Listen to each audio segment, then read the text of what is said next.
Hello, and welcome back to another stream, everybody. And by everybody, I mean nobody. Anyway, let me do the thing and ping the Discord just in case they want to join. Everyone, hey, we're live. Wow, so awesome.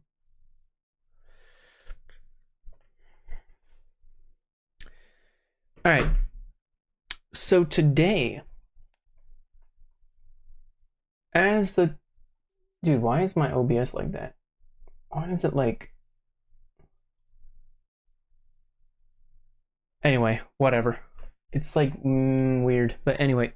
So today I just wanted to watch some YouTube, you know, the classic reaction videos. Original content here, you saw it first, guys. But yeah, there's a couple of videos I wanted to watch, and yeah, the people that I like watching usually take a while to make their videos because they're really good. But they finally got a bunch of videos, and I've been waiting, so I just want to watch them on stream here. Anyway,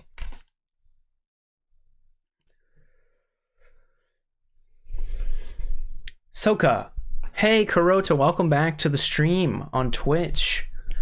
Welcome back. We were watching some YouTube tonight, as the title suggests.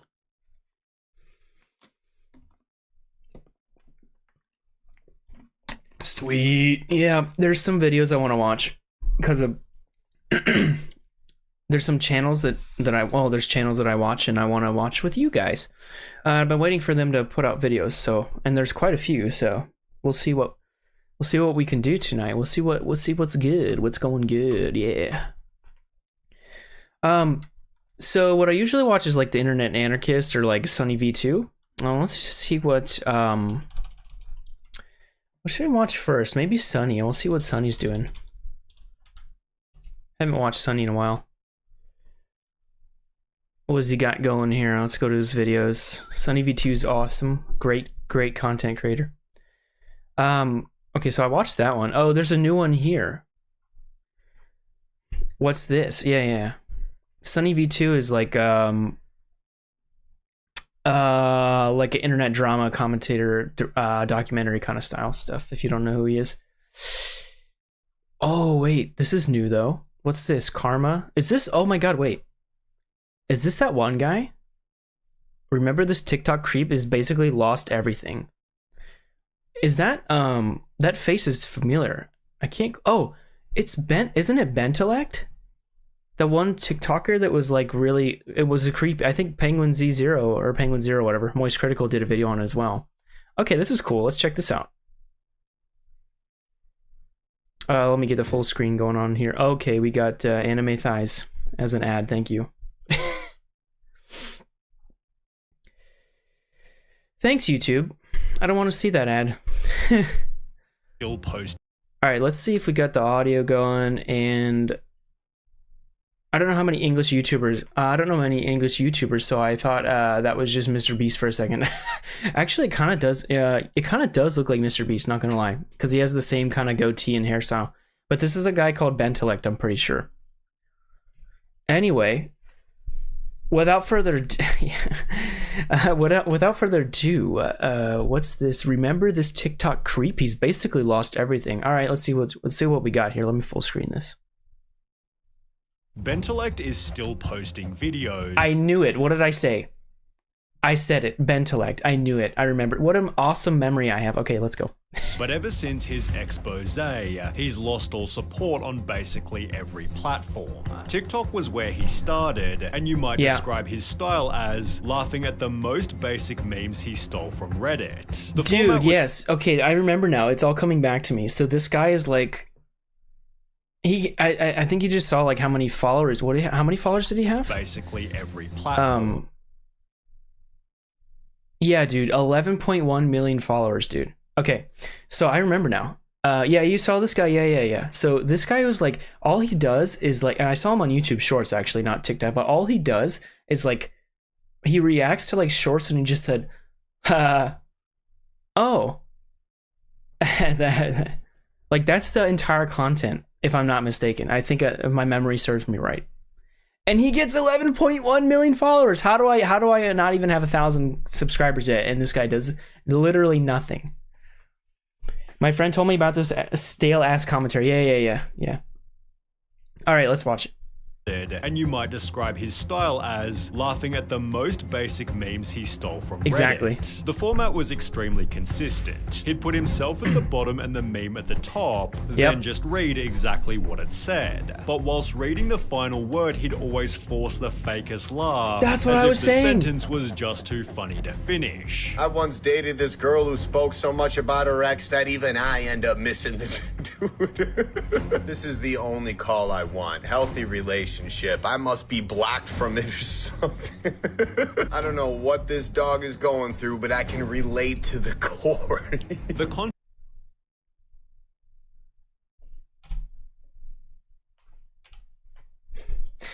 Guys, imagine me going like this.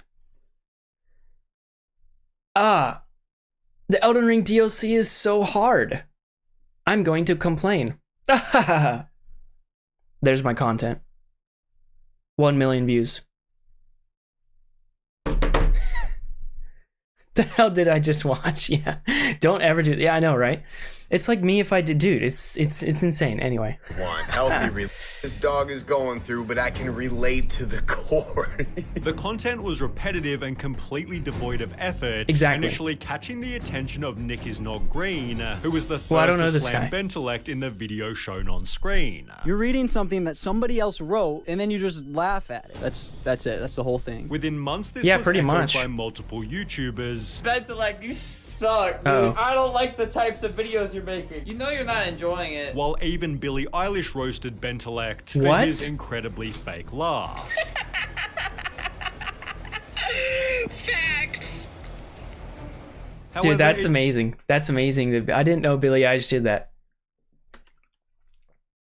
That's actually awesome. I can't remember. Oh, worse than this. It's Sniper Wolf is the girl you're thinking of. What the hell did I just watch? Don't ever do this. Yep. I will pay you not to do this. Yeah. Pay me not to do this. He kind of looks like an old friend of mine. Oh, really? That's interesting.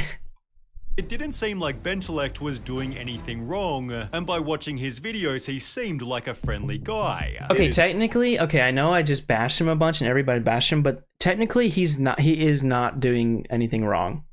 Because I could do that too. No, I mean, it's not breaking any like laws or rules or anything. Technically, I don't know if TikTok and YouTube is a little bit different with their like fair use or whatever. But I'm pretty sure like YouTube, if you make the content, what is it called when it's not making it original. It's like, I forget, I can't think of the word, but there's a word for it where you, basically you make it, God, what is that word? You make it original. I can't remember it, but basically if you make it like original and you add to it, you add the creative aspect to it, then it's not, and then it's fair use basically.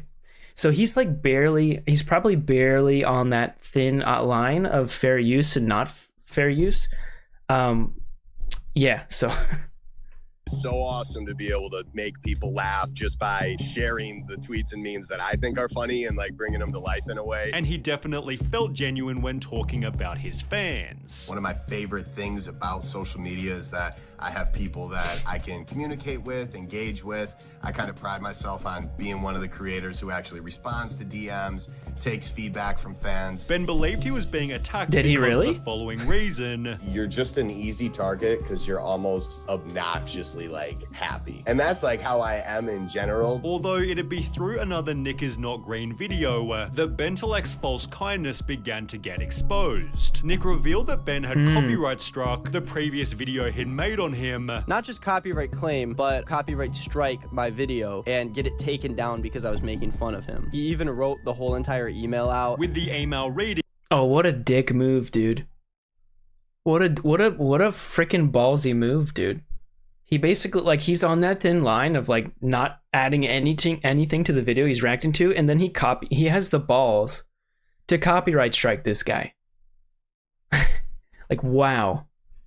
I've never actually used TikTok. Should I download it? I mean, you can if you want. It's not terrible, but I only use it to promote the Dark Souls shorts, like to bring people from TikTok to Twitch and YouTube, basically. Yeah, he's abusing the system. Again, there's so many people that do this, and YouTube's system is actually pretty easy to abuse, which is sad. All right. This video should be removed and want it to be looked into further. A large part of the video is content that I created, including videos from the video sharing app Cameo and screen recordings of my social media accounts. About half the content in this video is my work, which you could only describe as laughable. Yeah, he basically complained that I was stealing his content and would link videos of him just stealing other people's content. He's literally doing the same that thing. Even Bentelex's tweets were stolen. He doesn't just use other people's content to make his own, but he straight up steals it and reposts it on Twitter. When I say the other day, it can be any time between yesterday and my birth. That's a shameless one. Sheesh. Bentelect, come on, man. As well as concepts for his less frequent comedy skits, which were stolen in their entirety from other already popular TikToks. Noah Dude, what? Samson Wait, what? Oh, he actually, wait, what is he? Hold on, I didn't catch that. Come on, man. As well as the concepts for his less frequent comedy skits, which were stolen in their entirety. What your mom thinks guests will do when they visit, okay? How my mom thinks guests act when they come over. This was posted 2020 9/23, and this was posted on 10/27. What the fuck? Dude, that is actually ridiculous. Look, this girl got 50,000 hearts, likes on TikTok, and this guy who basically blatantly copied her content just got 3.9 million hearts, dude.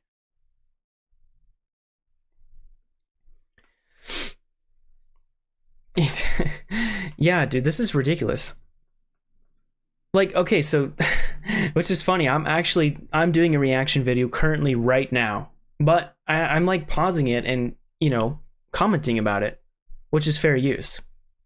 But this guy is like on the line, dude.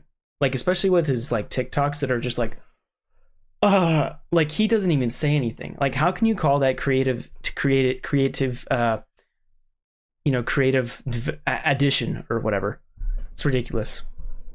From other already popular TikToks. Noah Samson then posted this video in which you'd find that Ben had admitted to stealing content. I actually just did a spoof on another guy who had that idea, while debunking Ben's claim about crediting the original person. Bentelect explains that he did base the sketch off of someone else's work, but he insisted that he tagged that person. But after doing a bit of digging, it turns out that was a lie. So as you can tell by the description, no one is tagged. Bentelect was rapidly losing favor. Okay, dude, that's one thing. If you look at my videos that I post on when I do a stream like this and then I cut it into videos and I post it onto YouTube, if you go to the description, I make sure to very like blatantly, not blatant, what am I trying to say? I make sure to credit the source. Like, I'll say original video by, and I add them at this creator, so it links to their page, colon, and then there's a link to the original video. So I make sure to credit it and give him a bunch of credit in the video as well. And this guy he said he didn't even like hashtag it or whatever? That he tagged that person. But after doing a bit of digging, it turns out that was a lie. So as you can tell by the description, no one is tagged. Dude, what the fuck? Like, he did not credit anything. That's ridiculous. That's really not cool, man. Especially, like, imagine if you put like a lot of work into a video and you're a small creator and this guy reacts to it who's a way bigger creator and then he doesn't even credit you. So the people that watch his video don't know where to go to see the original video. That is a shit move, dude. Anyone with a working brain can see you're doing it the right way. You're adding your takes and pausing for your use while he's blatantly stealing content. Yeah, I know. And then like people get mad at me for like, stop pausing the video. I'm like, dude, if I don't pause the video and I just let it run and sit here, then there's no like creativity involved, which is, it's not really creativity. It's like adding to the content basically. I like XQC, but he kind of does that thing where he just like sits for like 30 minutes and doesn't even say anything. I've seen him do that before. Bentelect was rapidly losing favor, resulting in quite possibly TikTok's strangest meme ever. Oh? People began stitching Bentelect's videos with weird, scary images and a generated creepy voice. Things that don't exist anymore. The only thing that doesn't exist anymore will be you, Benny Boy, after we suck your soul from your body. The meme What the fuck did I just watch? You call that creative addition?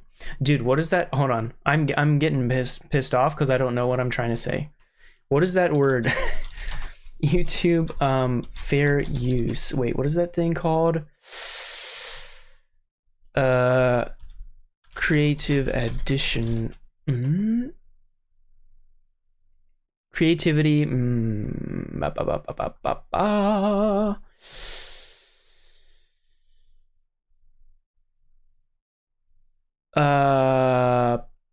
Shit, I can't find it.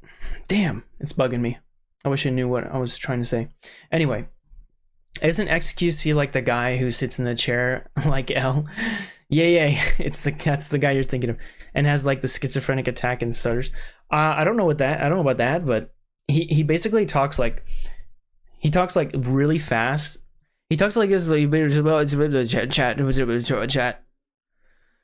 He talks like that, so you barely know what he's saying. Yeah. Anyway. Progressed into many different formats, with one of its contributors, John Castelline, using it to show more of Bentelect's hidden anger. John simply joked that Ben was probably scared of the memes. This dude goes to bed with the slightest thought in the back of his head that someone is actually gonna take things a little seriously. I'm on my way to your house. Which led Bentelect to reply. I know that guy. Wait, I do know that guy. Things a little seriously. I've seen this guy, but I think his content is actually okay. Or wait, am I thinking of, he looks like another guy. Oh well. I'm on my way to your house. Which led Bentelect to reply, you kind of look like Woody from Toy Story. And lastly, dude just sits in his room telling stories in his bed. And while it didn't seem like Ben was was the same guy angry, John then revealed this. If this guy was actually mad, did he at least reach out to me and say something to me? So I go on Instagram and find out that he called me about 17 times. Ben was making it obvious that he was... What? 17 times? You call him 17 times? What the fuck? You have zero clue who most of these people are. Well, I mean, if you don't watch like short form content, I wouldn't expect you to know who they are because they're only doing short form content. Dude, 17 missed calls? What the actual fuck? 17 times. I don't think I've ever called a person 17 times in my entire life. I don't like talking to people. If you call me, I will be upset. I don't like when people call me. I like avoiding human interaction.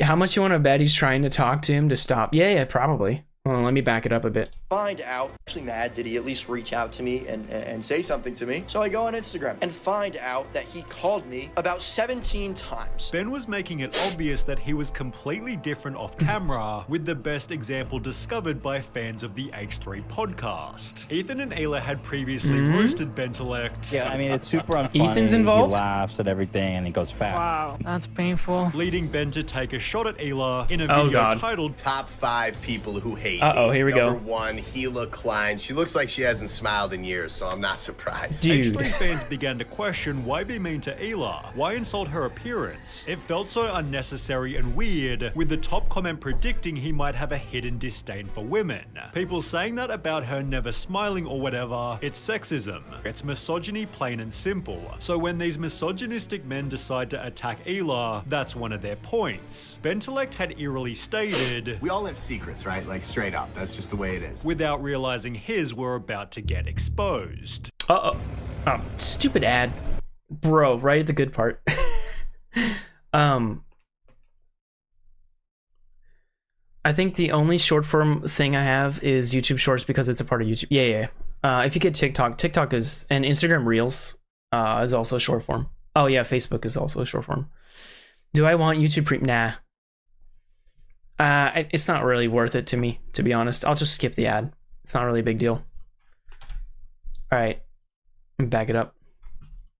Without So realizing his were about to get exposed. is this the thing? Is this? Let me take a guess here. Because Penguin Zero did a video on it. Moist Critical. Charlie did a video about it and was like, it was about something about OnlyFans, right? Okay, here we go. Let's check it out. On the 30th of July 2023, Ben and a model named Jordan Max had arranged to make a podcast in which they tasted pickles. However, just 3 hours before we were supposed to record, Bentelek texted Jordan requesting to film and I knew it. It's OnlyFans. I'm a genius.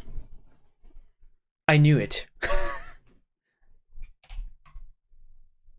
3 hours before we were supposed to record, Bentelek texted Jordan requesting to film an extra bit of content. Do you want to make a video for OnlyFans? When? She responded. Today. Okay. No. You need a TTS test from within the last 14 days and an OnlyFans What is a creator TTS account. TTS Bentelek then test? clarified, I mean a video for your page. Doing what? I don't know, what performs the best on your page? I was just thinking you're helping me with doing a video for my YouTube, so maybe I could help with your OnlyFans. I'm good, thanks. Thanks though. No worries. Hey, gonna do the pickle video with someone else. Thanks though. Okay, any particular reason why? To be honest, I thought it would just be fun to film and see where things go. But I got it. Ben was basically saying his goal was simply to get freaky, although in the beginning no one seemed to care. The tweet confirming it was Ben had just a couple hundred likes, until a full 10 days later, when Ben shot himself in the foot by sending another message. You need to take this tweet down or I will sue you. Jordan didn't That just came out of what? What the hell happened in 10 days for him to say, you need to take this tweet down or I will sue you? It went from an OnlyFans discussion about, and then a pickle eating video or whatever, to frickin' 10, not even 2 weeks later. It went to that, from that to a lawsuit. I think someone has a complex, yeah.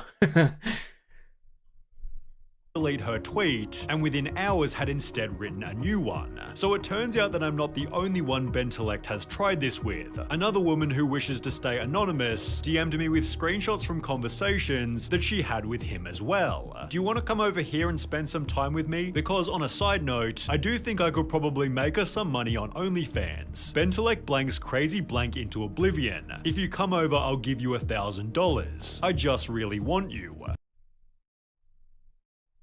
Guys, what the fuck? OnlyFans is like a premium, it's a subscriber-based website where you can have naughty pictures of yourself. People subscribe to see them. I'm actually surprised you didn't know what it was, because it's pretty popular. Yep, yeah, you should, yeah, it was best not to look it up. Okay. It's not that. It's more, it's a little bit different. It's hard to explain for me. I mean, I'm like a smooth brain idiot, so it's hard to explain, but so anyway, dude, this is Snapchat, by the way. I don't know if you know Snapchat, but Snapchat is a thing where you like take a picture or send a message and it's supposed to disappear. Well, this fucking idiot thinks it was going to do that, but this, come on. Your privacy is never assured with these types of social media websites. Never. Okay?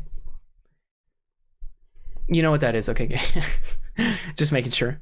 Yeah. I'm good right now. Don't try to bribe me with money, that's weird. No, that is weird, but I want to see you. Ben then followed this up with some messages via text, and when eventually rejected, he was totally disrespectful. One day later, Jordan tweeted again, we got another DM from another anonymous woman, which read, OMG, I've dealt with Bentelek too. Actually, he's bothered a lot of women. I don't have any screenshots from our 3-day hangout, but he told me he loved me and asked me to move in right away. I started pushing back that it was too much, and he flipped out on me. It was days after I was cheated on, and he was like, I don't want to talk about your feelings. I want to talk about us. He also drank 2 1.75 liquor bottles of mine in a day. He's an What?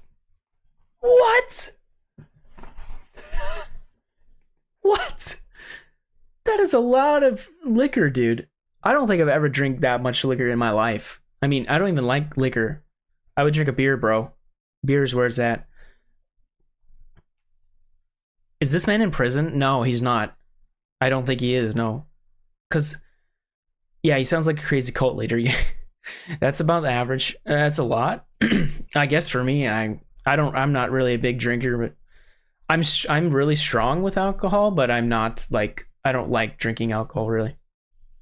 So it seems like a lot to me. Alcoholic needs to seek help immediately. Ironically, Ben had claimed in the past there wasn't much his audience didn't know about him. I usually put a lot out there on social media, so I don't think there's a whole lot people don't know. Which might explain why he initially... Is it just me, or does this guy like... Does this guy's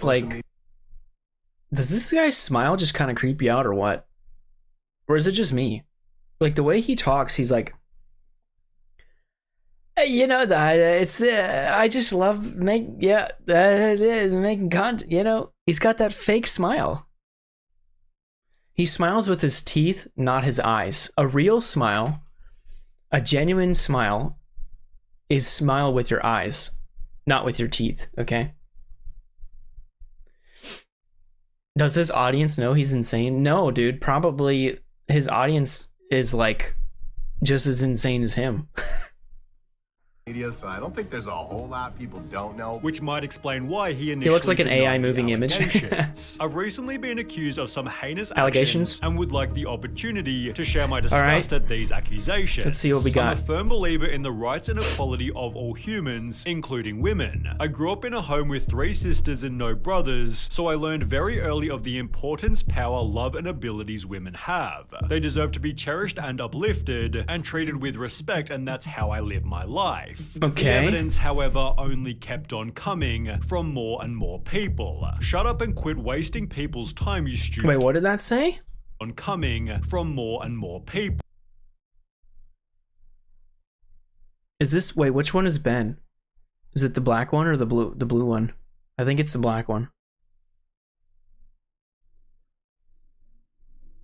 Yeah, it's the black one. Yeah. No, wait. Yeah, it is the black one. Okay. Facts, no hard feelings, but yeah. Huh. What the... Then shut the fuck up and quit wasting people's time, you stupid... He probably said bitch there. What the fuck? Holy hell, that's a lot. Shut Yeah. up and quit wasting people's time, you stupid blank. If I recall, I told you I didn't want anything to do with you. Just shut up and go to bed. Jesus. Sounds like you need some anger management help. Right? Be careful who you say that to, Maria, because there are people who really need help with that. Like Super yourself. Disrespectful to say that to somebody. And also a very basic thing to say. There's a reason Oh my God, you've he been just single keeps going for on. this many years, and it's because no one wants you and no one gives a crap about you because you aren't anything. You're not fun, you're boring as, so shut up and get out of here. Basic ass boring loser. Jesus Christ. Intellect's Q&A history had suddenly aged like milk. Petty things drive me crazy. I'm a very upfront person. I don't like petty. I don't like grudges. I don't like things like that. I just don't do those things. So when they come my way, it's kind of like does not compute. Like I don't really know how to deal with it. Although this one... Yeah, he doesn't stop talking. It's like that one guy it's like that guy in the chat room that's like, he doesn't write a paragraph of text. He breaks the paragraph up into like individual lines.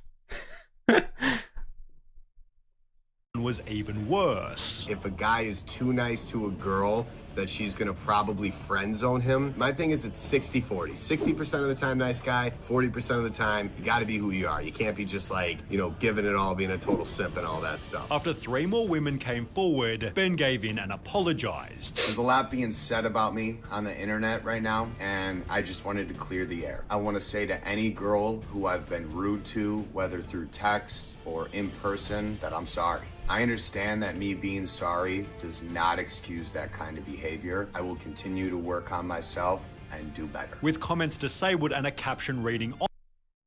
Okay, dude.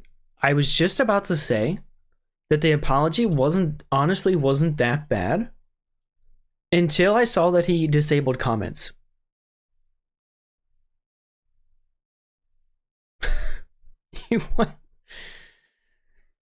It wasn't even that bad.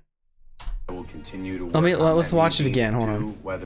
And I just apologized. There's a lot being said about me on the internet right now, and I just wanted to clear the air. Okay, first of all, let's correct it. Let's proofread the apology video. First of all, get rid of that sentence entirely, that first one. You don't need to say that there's been a lot of things said about me, because now you're playing the blame game, and you're playing the victim here. I want to say to any girl who I've been rude to, whether through text or in person, that I'm sorry. Okay, that part's fine. Understand that me being sorry does not excuse that kind of behavior. I will continue to That's work okay. on myself and do better.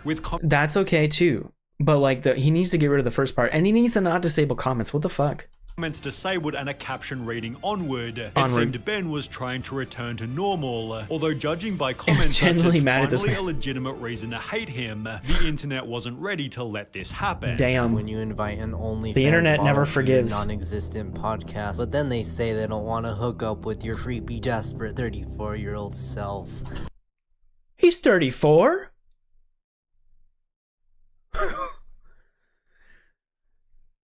What? Yes, true. YouTubers covered the drama in Bentelek's classic style. I knew Bentelek was trash the first time his videos appeared on my FYP and I blocked him, so there's no surprise.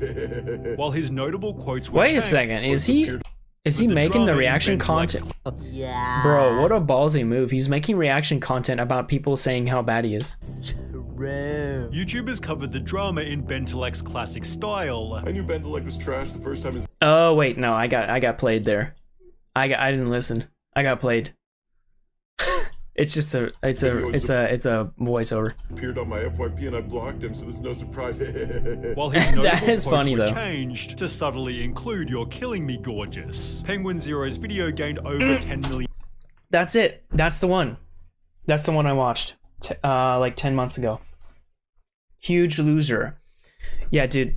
Charlie, the way he titles videos is hilarious. The only reason I know what it's about is by looking at the thumbnail. But yeah, I remember watching this video. Views, while Nick is not green was also given the last laugh. I don't know that Bentelek YouTuber. put his Twitter on private as his TikTok growth completely vanished. His YouTube statistics followed a similar pattern, and as of more recently, so did every other method he used to make money. Bentelek's merch site has now been totally wiped, while the website linked to see his secret merch is also now disabled. Bentelek's Cameo has just 28 reviews, the last of which being from before he was even exposed. Ben doesn't seem to do any sponsorships, and his YouTube isn't exactly popping, making you wonder why he's even still uploading. Well, Ben has recently resorted to just blatantly reposting his old most popular TikToks, and with that's a low blow move, dude. Reposting content. Did you know that? I don't know about TikTok. I don't know how TikTok works, but in YouTube, you can get your channel terminated for reposting the same content. You can actually get your channel terminated for that. I don't know how TikTok works though. Maybe it's okay on TikTok. But even if it's okay on TikTok, it's a dick move. Short from a couple of days ago reading, this channel is now for random content. It seems as though Bentelek has basically lost everything. Wow. Okay. Wow, guys. That was remembering this TikTok. Remember this TikTok creep? He's basically lost everything by Sunny V2. That was a really good video. Awesome. Sunny V2 is always great. I love his videos. Go subscribe and like the video. I'm gonna like the video. I'm already subscribed. Let's like the video and subscribe. It's awesome. Should check Sunny V2. I'll put that in the description too when I cut it up for YouTube.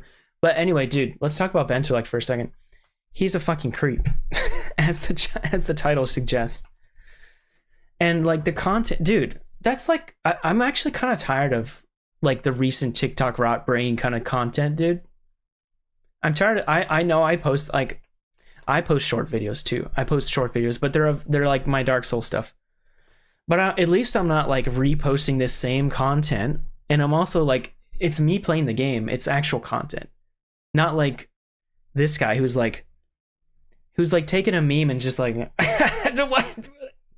end a video, end a 10-second video. He should genuinely rethink his life. Jesus. Don't ever, guys, don't let me become like Bentelek, okay? Don't ever let me get that way. Keep it real on the AugieG channel, bros. All right, so that was that. Wow, that was great. That was a great video. Yeah, you guys should check out Sunny V. Subscribe, like, everything, do all that shit. Okay, so my other favorite YouTubers to watch are the Internet Anarchist and Nick Crowley. Recently I discovered Tuv. I like his stuff. And what was it? Oh, CoffeeZilla. I like his stuff too. But we can also just check out the homepage and see. If you see my homepage, you'll notice that I watch a shit ton of Asmongold and Charlie. It's like it's obvious that I watch that. So that's kind of stuff I watch. But yeah, on his gravestone, here lies a sloppy brain dead worth. Jesus Christ. Man. Okay, so wow, what a great video.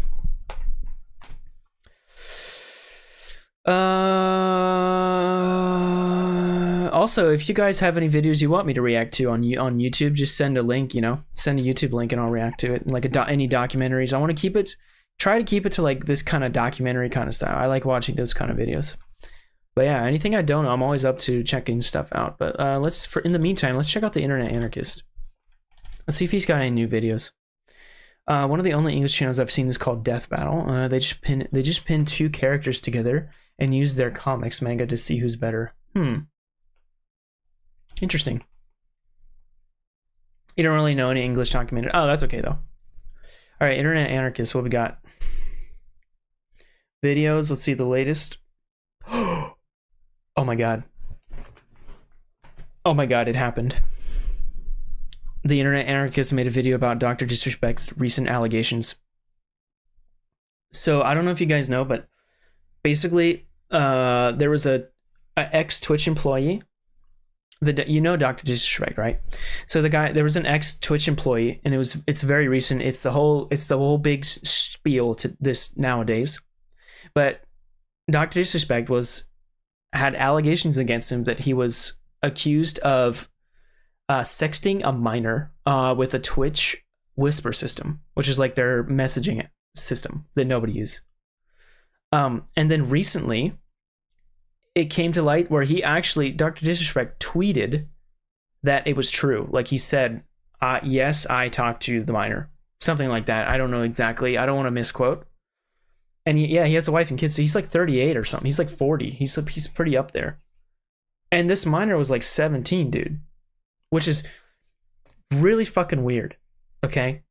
But anyway, let's just watch the video. This is really okay, so how Dr. Disrespect lost his entire audience in 3 days. Yeah, dude, this is insane. Oh my god, look at how well this video is doing. It's 2 million views in 4 days. That's huge for Internet Anarchists. That's congratulations, dude. That's awesome. All right, let's check it out. Mute the ad. Google, nobody cares about Google. All right, let's full screen it. 1080p, 60 FPS. All right, guys. So this is how Dr. Disrespect lost the entire audience in 3 days. Internet Anarchist, let's go.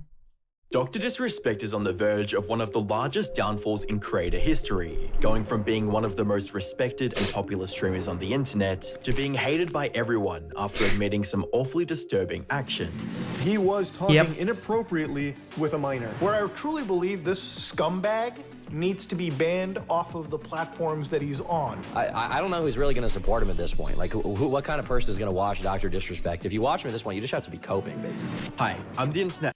You know what's sad is that I was never like a fan of Dr. Disrespect. Like I wasn't a diehard fan, and I wasn't even on Twitch at that point. But I actually enjoyed his content. I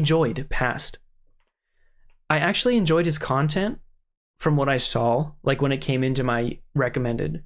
I was like, oh, this guy's pretty funny, this guy's cool. And then this shit happened. I was like, what the fuck? It just like ruined the whole thing. I was actually pretty disappointed and upset when it happened. So it just sucks, man. Yeah, so he basically messaged a minor, and we don't know what the messages were because it's there's a whole legal stuff, and you don't want to expose the minor and all that. But yeah. Anarchist. I create weekly YouTube documentaries, and today we'll be diving into the case of Dr. Disrespect, a once beloved streamer. Dude, I've never seen Internet Anarchist's real face. That's the first time I've seen him. And today we'll be diving into This is what he looks like? All right.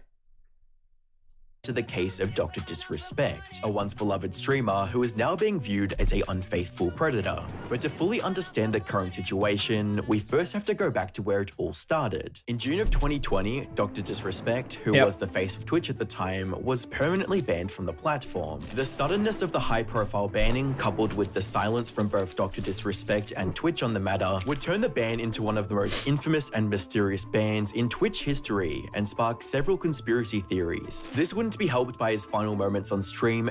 Yeah, that was really weird. Like, I remember that. Like, I remember that clearly because I was there when it happened, and it was just like, all of a sudden he's banned off Twitch, and nobody knew the reason. And it's been 4 years, and we finally hear about the reason. So for 4 years, everybody was like, oh, let's get this guy back on Twitch, man. This guy's awesome. How could they do this? Well, it turns out he was a fucking predator. Appearing like he found out something extremely bad was about to happen. We'll get through this, Champions Club. I know it's a tough. Life's weird right now. We'll get through this, okay? And Hey, Christopher. fuck. This strange behavior would leave viewers to leave comments such as, whatever's coming, it ain't gonna be a small matter. That mood he gets into near the end, I'm scared. As well as, 242, I kind of wanted to get off, and now I don't want to get off. He realized it would be his last stream ever, so he said that. Despite these comments, no one could have been prepared for the real reason he was actually banned. In August of 2020, Doc would return to streaming, but this time on YouTube. His first stream on the platform attracted a massive audience, and he seemingly came back stronger than ever, going on to claim that he had no idea why he was even banned in the first place. Why did you get banned? Guess what? I want you to look me in the fucking eyes when I say this. We still have no idea. I've never seen this stream. I did not know he said that. What a fucking lie. He just lied to probably hundreds of thousands of people watching the stream right in their fucking face. Sometimes I wish people were real from Death Note. Yeah. Yeah. Dude. He just said we have no idea why I got banned, but we're gonna get back, baby. What a fucking terrible thing to say. I'm actually getting mad watching this video, bro. It's ridiculous. Have no idea. Over the following 4 years, his ban would remain a mystery, and he would grow his YouTube channel to over 4.7 million subscribers and continue to be one of the most popular streamers on the internet. But this would all completely change in 2024. On the 22nd of June, Cody Connors, an ex-Twitch employee, would make a tweet that would mark the beginning of the end for Dr. Disrespect. The tweet read, he got banned because he got caught texting a minor in the then existing Twitch Whispers product. He was trying to meet up with her at TwitchCon. The powers that be could read in plain text. Case closed, gang. So honestly, I genuinely don't care what happens to him at this point. Yeah, I know, dude. This is actually bad. The thing that we don't know, and it makes it even weirder that he won't say. Maybe it's because of legal reasons, but we don't know for sure. And this might be outdated knowledge. It could just it's happening now, the whole thing. We don't know if he actually knew that this person was a minor at the time. But the way that he wrote the tweet made it sound like he did. But that changes it. That makes a big difference if he knew or didn't know that it was a minor at the time. But I'm pretty sure it's like a 99% chance that he did know. You're 29. I'm 27, by the way.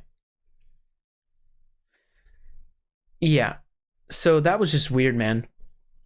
Tweet was making big claims with little to no evidence to back them up, and the reaction from the internet would be extremely mixed, with some jumping to the conclusion that he's a creep despite the lack of evidence, and others waiting to hear more about the situation or calling Cody an unreliable source of information, with comments reading, hey doc, I heard you like him young. We need sources and more information, like who, as well as source, just trust me bro. While Cody's tweet didn't explicitly— You can't, dude, these Twitter people are idiots.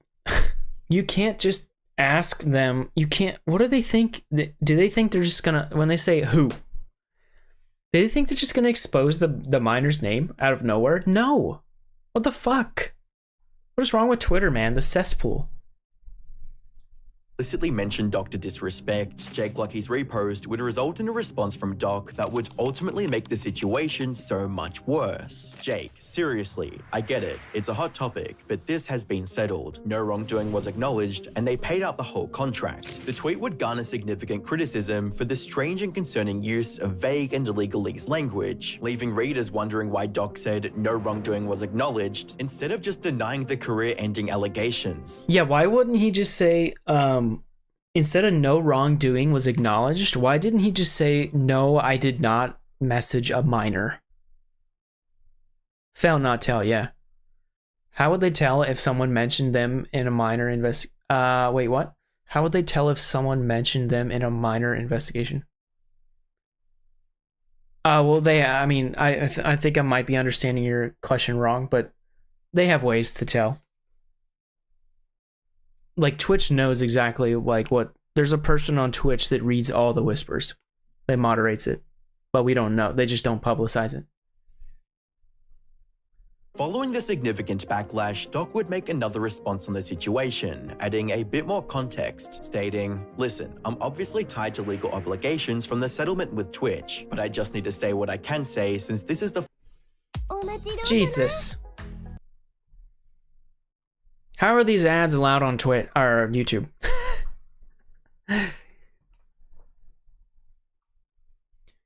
I don't want these ads. Internet. I didn't do anything wrong, and all of this has been probed and settled. All right, let's back it up because that just ruined tied it. To legal obligations.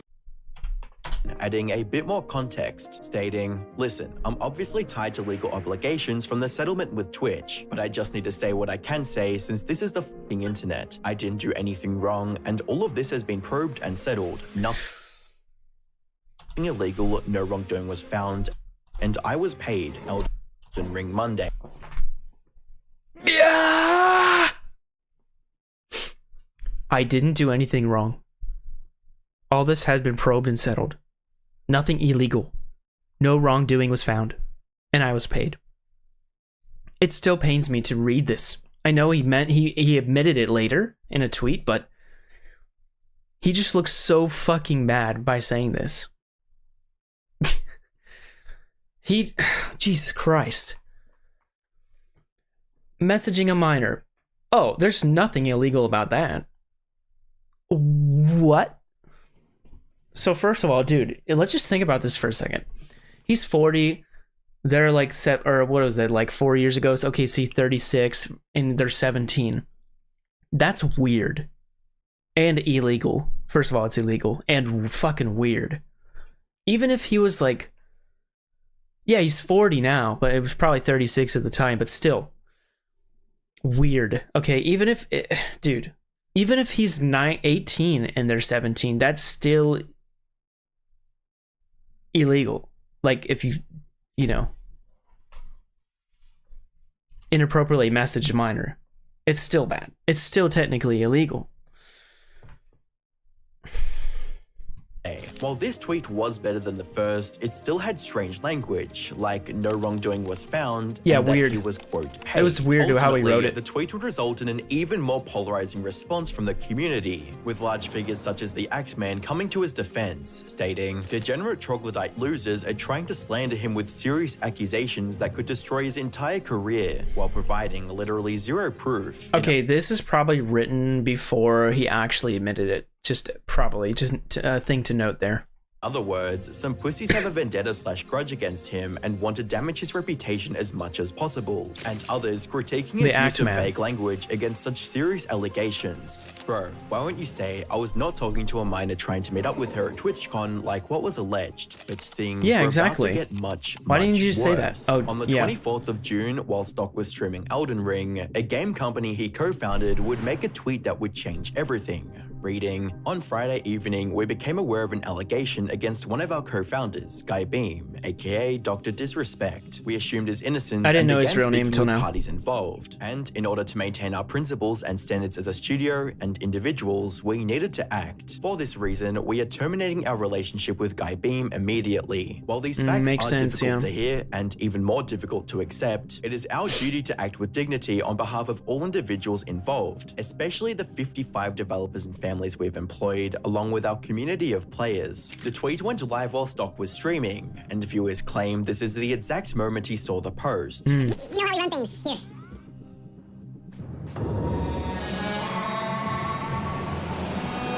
Dude. Dude, that is actually like perfect. When he reads the tweet and realizes what happened, and then the Scatter Tree Atlas or the music that it starts playing. It's like biblical, dude. Yeah, you can see his face change. Like that is not a good. He changes faces a lot, like when he fights like a boss or whatever, and he realizes he's not gonna win. But this is a different kind of face change. This is like, oh fuck, I'm screwed face change. Let's just watch that. That was hilarious. Here.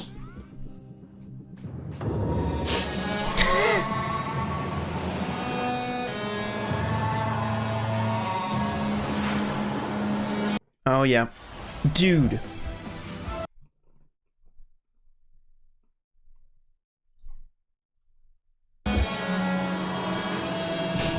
Realizing setting in. Yep.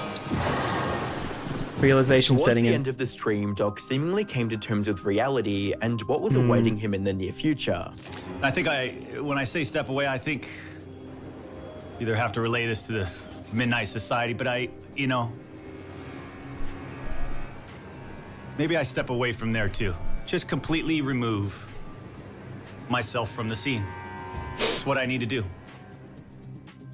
The following day, on the 26th of June 2024, Dr. Disrespect would post a tweet that would not only possibly end his career, but completely confirm the Oh, here reason it he comes, was banned guys. from Twitch. Here it With comes. his response reading, "The Twitch ban. Hello, I'd like to make a quick statement. I've always been upfront and real with you guys on anything that I can be upfront about, and I'm always willing to accept responsibility, which is why I'm here now. First and foremost, I do want to apologize to everyone in my community, as well as those close to me, my team, and everyone at Midnight Society Game Studio. A lot of people have been left in the dark about what happened yesterday with Midnight Society and I, and we made the painful decision collectively to have me step down. Our team is full of incredibly talented and good people that have high career ambitions and families, and I'd never want to jeopardize the culture we have carefully crafted. Everyone has been wanting to know why I was banned from Twitch, but for reasons outside my control, I wasn't allowed to say anything for the last several years. Now that 2 former Twitch employees have publicly disclosed the accusations, I can now tell you my side of the story regarding the ban. Were there Twitch whisper messages with an individual miner back in 2017? The answer is yes.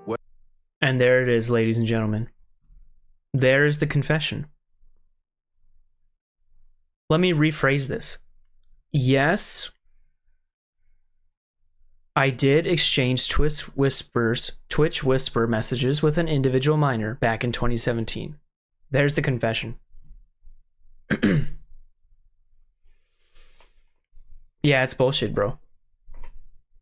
Not the fact that he's being accused is not bullshit. Though he is bullshit. Yeah. Yeah, I know. Yeah, I know. You know, he's 37 and talking to a minor while he has kids and is married. It's stupid. He's not arrested yet, but I don't know, man. He might be arrested. He should be, probably.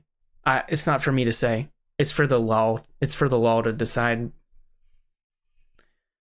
Were there real intentions behind these messages? The answer is absolutely not. These were casual.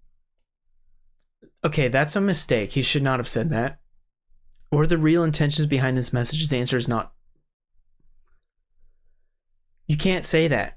mutual conversations that sometimes leaned too much in the direction of being inappropriate, but nothing more. Nothing illegal happened, no pictures were shared, no crimes were committed. I never even met the individual. I went through a lengthy arbitration regarding a civil dispute with Twitch, and that case was resolved by a settlement. Let me be clear, it was not a criminal case against me, and no criminal charges have ever been brought against me. Now, from a moral standpoint, I'll absolutely take responsibility. I should have never entertained these conversations to begin with. That's on me. That's on me as an adult, a husband, and a father. And there it is. It should have never happened. I get it. I'm not perfect, and I'll fucking own my shit. This was stupid. Now, with all this said, don't get it mistaken. I've seen all the remarks and labels being thrown around. All right, so this is where it went haywire. He should not have written this paragraph, and he should have stopped right there.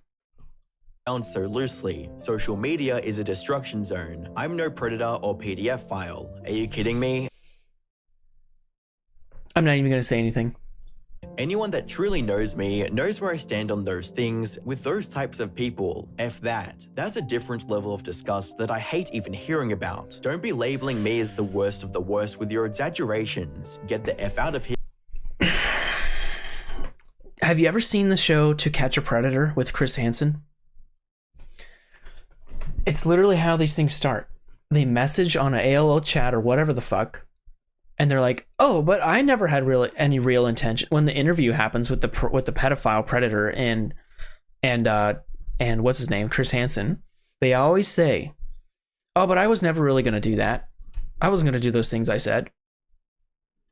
He's saying the exact same thing. Yeah, you should check it out. Chris Hansen's To Catch a Predator. It's old show. You have to look up old videos on YouTube. Here with that shit, but I think I've said what I needed to Cinnamon Toast Ken is a YouTuber who often reacts to his videos, so you should check him out. say regarding the ban itself. That's it. That's why Twitch made the decision in 2020. To my team, community, industry friends that have supported me, I apologize. I wish I could have said all this sooner. You guys have always showed me and my family love and support throughout all these years. We love you guys like you can't imagine. I have the best community and circle. If any of this has made you uncomfortable, I get it. You don't have to support me anymore, but just know you have always been greatly appreciated. But trust me when I say this, to all my haters that live and breathe social media with zero real life experience, I don't give an F about you. Jeez. Finally, if you're uncomfortable with this entire statement and think I'm a piece of shit, that's fine, but I'm not effing going anywhere. I'm not the same guy that made this mistake all those years ago. I'm taking an extended. He says like all those years ago, like it was like 50 years ago. It was literally 4 years ago. Not even. 2020, bro. Ended vacation with my family as mentioned on stream. And welcome back to this US Open. Too many fucking ads, internet. Yes, sorry, man, but too many.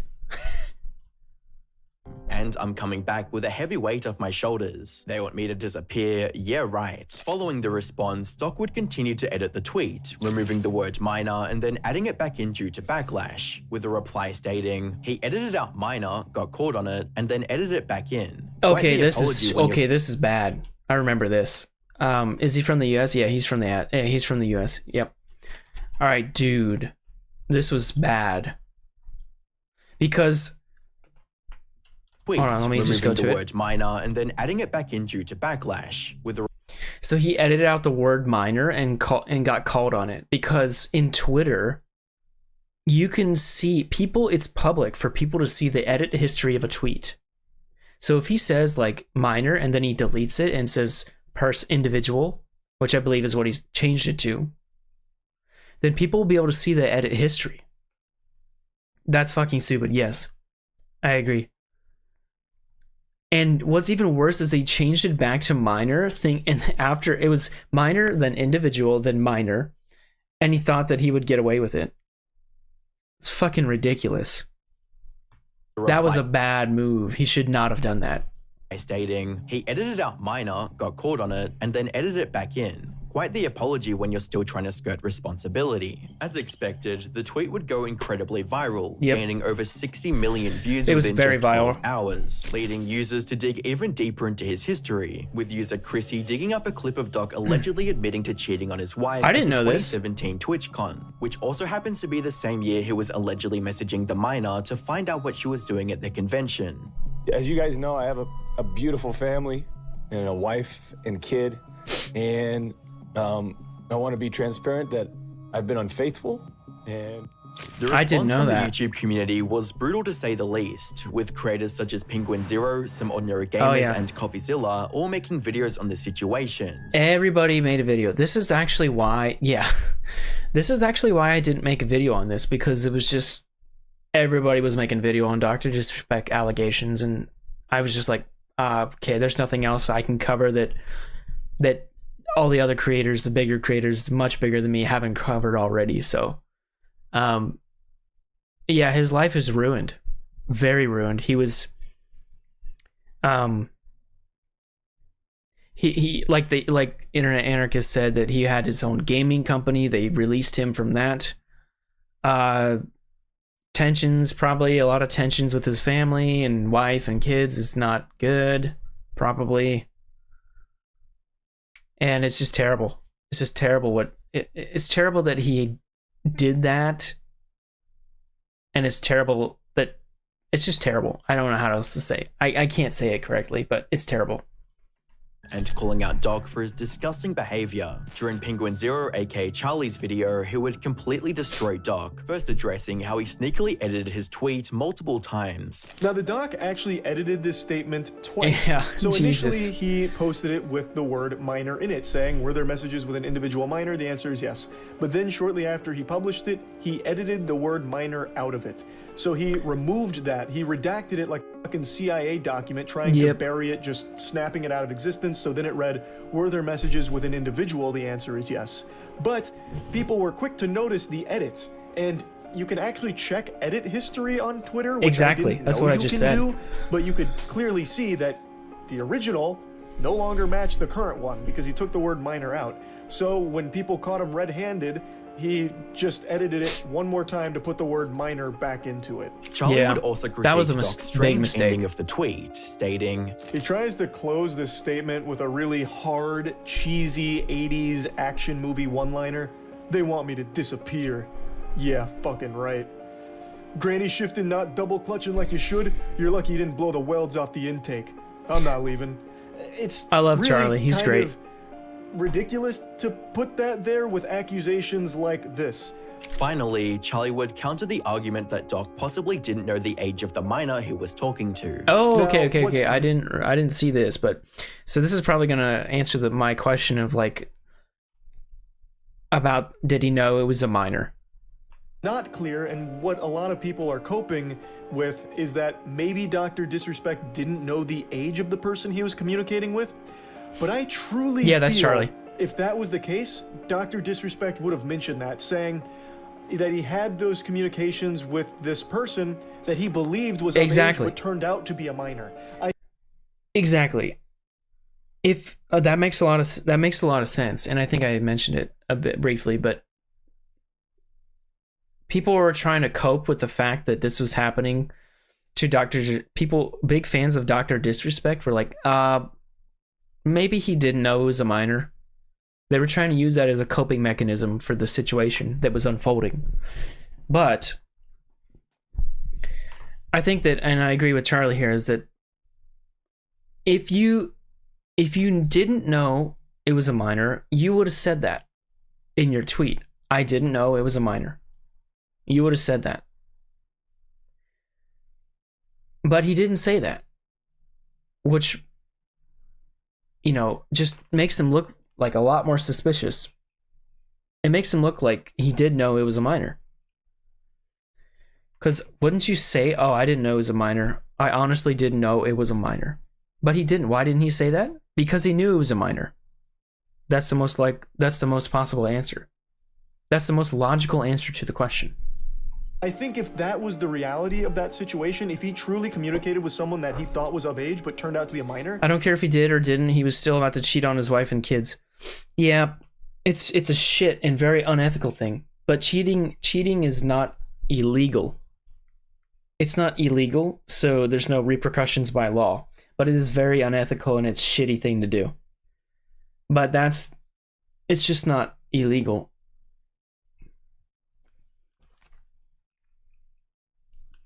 What is illegal is cheating by sexting, you know, a minor. That is illegal. Is that guy Jesus? Vinita Route on Route. Sorry if I botched that. On YouTube. Thanks for joining YouTube. Sorry if I botched your name, and well, it looks like you're new. Sorry if you joined before and I didn't notice. Is that guy Jesus? No, he looks like Jesus, but he's actually Charlie, a YouTuber. Goes by the name of Penguin Z0 on YouTube and Moist Critical on Twitch. I think Let me back up a bit. would have mentioned that, saying that he had those communications with this person that he believed was of age but turned out to be a minor. I think if that was the reality of that situation, if he truly communicated with someone that he thought was of age but turned out to be a minor, I think he would have mentioned that in this statement, but he didn't. He didn't say that he was under the impression he was communicating with an adult. He just says that he had conversations with an individual minor. Yep. He doesn't say anything like, oh, they were actually one day away from being 18, or I really thought they were, you know, in their 20s, or anything like that. And I think if that was what happened, it would have been mentioned here. Yeah, that's what I said. To make matters even would have worse, mentioned it. even his previous friends and defenders took a stance against him. I'm new here, randomly spotted your stream. Hey, thanks for coming, man. I appreciate you dropping by. After he admitted he was having Oops. I'm an inappropriate conversation Hold with on, a I'm clicking wrong. I'm currently streaming on Twitch, by the way, too, if you want to check me out on Twitch as well. It's linked in my YouTube description. Yeah, I stream Elden Ring and Dark Souls and watch YouTube sometimes, just chatting streams. All right, let me back this up a bit. I was just doing a little bit of introductions with you guys. All right. This took a stance against him. And I think if that was what happened, it would have been mentioned here. I really do. Yep, it would have been To make mentioned. matters even worse, even his previous friends and defenders took a stance against him. Oh, after boy. He admitted he was having an inappropriate conversation with a minor, with Nick Merck stating, Yo, checking in. I'm seeing everything on Twitter, and I read through Doc's tweet, and in that very tweet, he basically confirmed. Despite another night. Jesus Christ, YouTube. That Let's he was fucking texting back it on up again. Everything on Twitter, and Nick Merck stating, Yo, checking in. I'm seeing everything on Twitter, and I read through Doc's tweet, and in that very tweet, he basically confirms that he was texting an underage girl, and it went weird sometimes, and look, just to be blunt and straightforward, man, that's inexcusable. It's Exactly. unacceptable, right? It's not acceptable. No excuse for something like that. and with the act man stating, No matter how you look at the situation, and no matter what Doc says, what he did was illegal. It is in by no means okay to sext a minor. Okay? That is absolutely illegal and ridiculous and obscene and unethical all at the same time. Oh, you don't watch Twitch? Okay. That's okay. Yeah, you could just hang out on YouTube. I dual stream on both Twitch and YouTube, so you could just choose your platform that you like the most.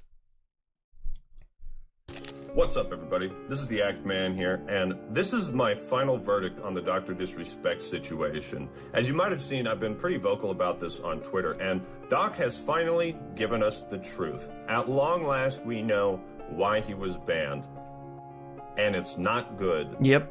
So first, I want to read this part where he says, it's the most important part of his tweet. Were there Twitch Whisper messages with an individual minor back in 2017? The answer is yes. These were casual mutual conversations that sometimes lean too much in the direction of being inappropriate. I've seen enough To Catch a Predator to know when Exactly. somebody's using language to soften the blow. That's what I just said. To Catch a Predator. You have to check it out, Kurota, if you get some time. But yeah, To Catch a Predator. Chris Hansen. Check it out.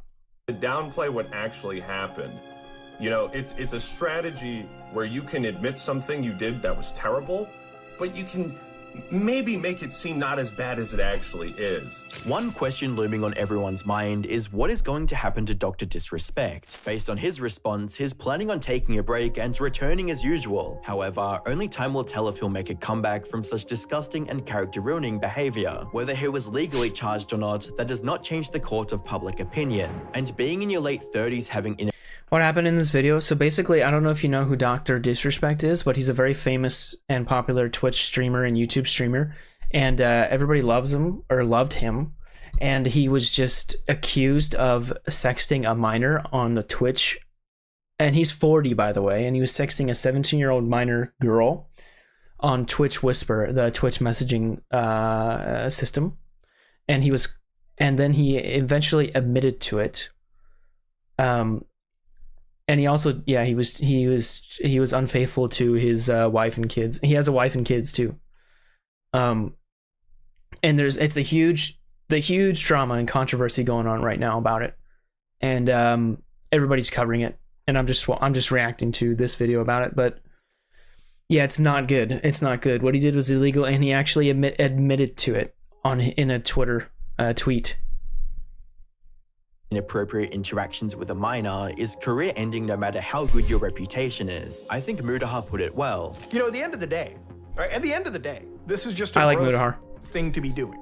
And there is no defense for this kind of behavior. And I firmly believe, like, as, you know, even on YouTube, like, this guy shouldn't even be streaming anywhere. Like, what is proven is if you are interacting in a negative fashion with anybody that is a minor, you are not to be trusted on any social media platform whatsoever. It really seems like this is the beginning of the end for Dr. Disrespect's reputation and career, with new articles coming out from inside sources claiming he did know the age of the victim and was sexting claiming with that them, he did. YouTube removing him from their partner program, and his YouTube channel losing over 50,000 subscribers within just days of his response going live. The more information that comes out revolving around the situation, the worse it begins to look for Dr. Disrespect. Over the coming weeks, it's likely that he'll lose hundreds of thousands of subscribers and possibly have one of the biggest downfalls in recent creator history, alongside Illuminati, who lost her entire audience. Click the video on screen to find out more. Wow, guys, amazing video by Internet Anarchist. Let's give him a like. And I'm gonna subscribe. I thought I was already subscribed. Whoops. Yeah, so give him a like and subscribe to his channel. He's amazing, Internet Anarchist. And that was how Dr. Disrespect lost his entire audience in 3 days. And wow, oh my fucking god. What a terrible situation, guys. It's absolutely awful. Like, imagine getting so fucking popular on Twitch and YouTube and everything, all just to throw it down the shitter because of a mistake he made. I don't even know if I should call it a mistake. It was just, he was blatantly, you know, he messaged a minor. It's illegal. And it's not good and not okay by any means.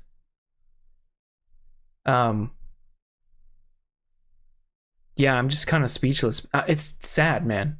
It's sad because I'm not a diehard fan of Dr. Disrespect, but I have to say I did enjoy the content that was being fed to me through the algorithm with him in it. And I was like, whoa, this guy's pretty funny. I was like, this is cool. And I was watching more and more of the videos. And man, I feel like betrayed, basically. I can't imagine how the diehard fans of him must feel. And people that actually subscribe on Twitch and pay him money every month and donate to him, imagine how they fucking feel. Yeah, I misspoke. Yeah, it's not a mistake. It's just fucking disgusting. You're right. It's ridiculous. Anyway, amazing video. Go check Internet Anarchist out. Also, Kurota here. I'm gonna tell you who that YouTuber is I'm talking about. Cinnamon Toast Ken. Cinnamon Toast Ken.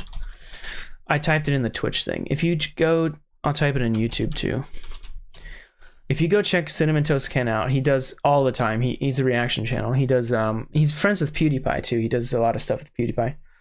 But basically, he reacts to Chris Hansen's To Catch a Predator a lot. And yeah, it's good. They're good videos. You should check them out after the stream. All right, so that was cool.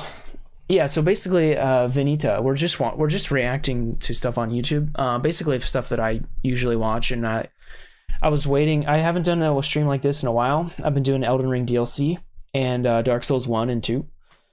And yeah, we're just watching YouTube tonight. Chill night, YouTube night tonight, and we're just watching the people that I usually watch. And I just wanted to watch with you guys because it's more fun that way.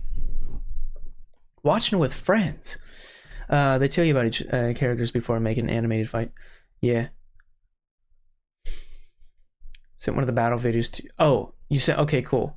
I'll check it out later.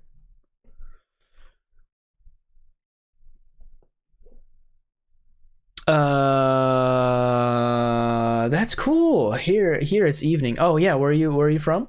Which time zone? I'm American, by the way, but I live in Japan.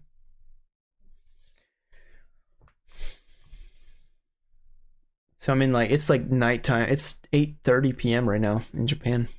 I don't know where everybody is. God, my hair is it just feels bad tonight, bro. Bad hair night, dude. My hairline is receding. I already understand this, and I have a forehead big as a melon. I got the forehead extension off of Amazon for $20. Yeah, we're all in different time zones.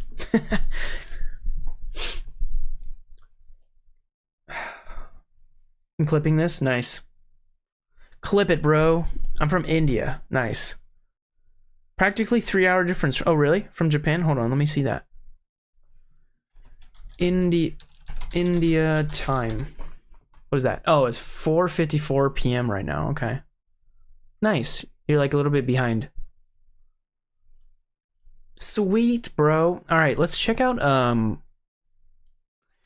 who else did I wanted to watch? It was Sunny V2, Internet Anarchist,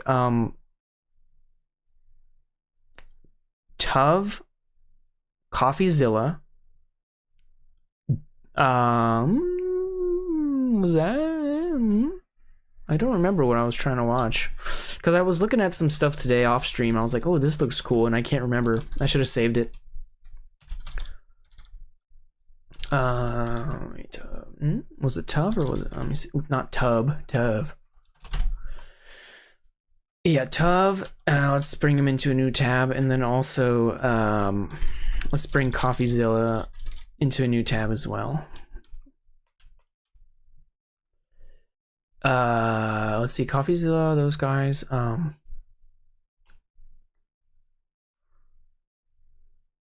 Was it was it Ghost? What's his name? Ghost. God, what's that guy's name? Ghost. No, I wasn't like. What about Internet Historian? Maybe Internet. Oh, I remember. It was Nick Crowley. Nick Crowley. Yeah. I like his videos. They're completely different from what we just watched. We'll bring him into a new tab too, because he's got a new video out. There it is. We want to watch that probably.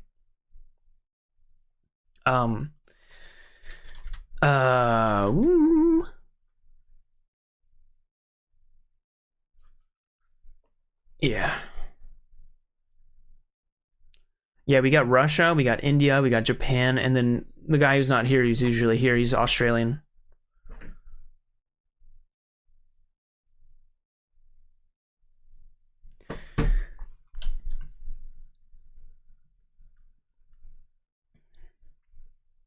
Oh, by the way, Vanita, I'll show you my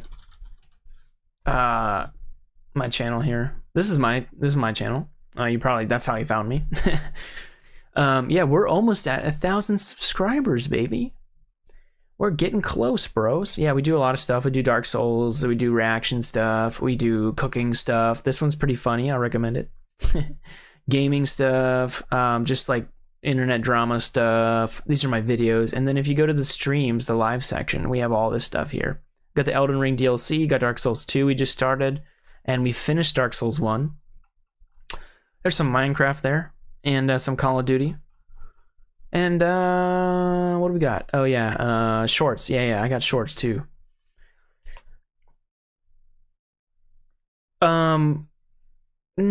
Isn't it 1,000 that you start making real money? Not exactly. Here, so like basically, there's 2 requirements to make money on YouTube. There's 1,000 subscribers, and then the other requirement is either 2 things, one or the other. The first one is within the past 365 days, you need 4,000 hours of public watch time from videos. And live shows count as well after they get published, after the live show is ended and people start watching. Or you need 10 million shorts views in the past 90 days, which is ridiculous, I think, personally. So even if I get 1,000 subscribers, I won't get monetized yet. And then like YouTube is like, I think there's another threshold you have to meet. Like even if when you do get monetized, you need to make $100 in AdSense before you get a paycheck. So it's pretty tough. It's pretty tough. But basically, I'm almost at 1,000, and our watch hours are, I think they're at like it says right here, 2.2K. So we're at like halfway there to 4,000, over halfway there. So we're doing good. Hey, you just subscribed. I saw that. It went from 909 to 910. Thank you so much, dude. I appreciate it.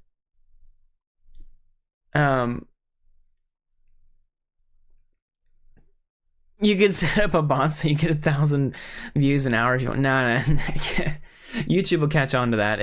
They're pretty good with that. That won't work. And somebody tried to do that a while ago with subscribers, and the YouTube saw was like, oh, these are not fake. These are fake. So yeah.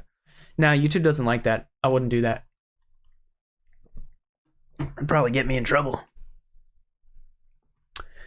Anyway.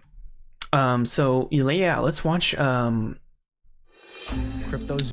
Not that. Oh yeah, here's my Twitch. It says I'm live right now. I'm watching myself. It says I'm that's weird. It's like Inception, bro.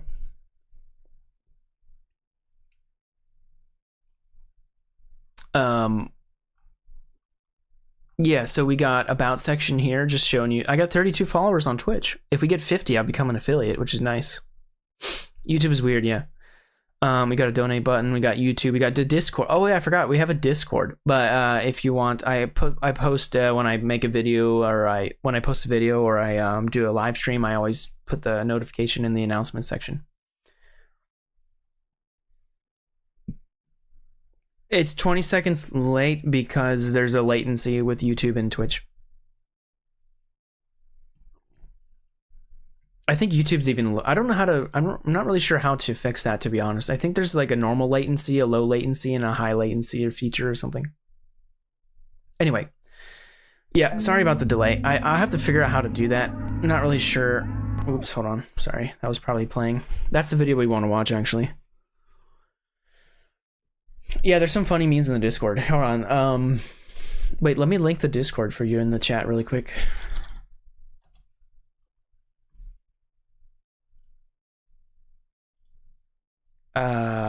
Copy the link. Nope, that was not what I wanted to do. Here's the link to the Discord. So you can, I don't know if you can copy and paste that, but if not, then you can go to the page here and click more links and it'll be there. I also have Twitter, Instagram, TikTok, and Twitch. I mean, I don't know how to answer that question, to be honest. Is the Discord community good? I mean, we only have like 5 people. I just started it recently. I mean, I guess it's good, and I think it's good. I mean, we have good memes. We got good memes there. We got announcements and stuff. Yeah, but we're very small. I mean, I just started it, so it's only like 6 people. Anyway, let's watch a video, guys.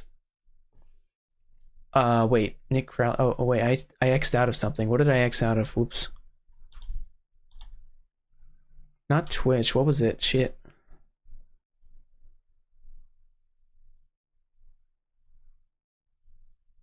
What was I looking at?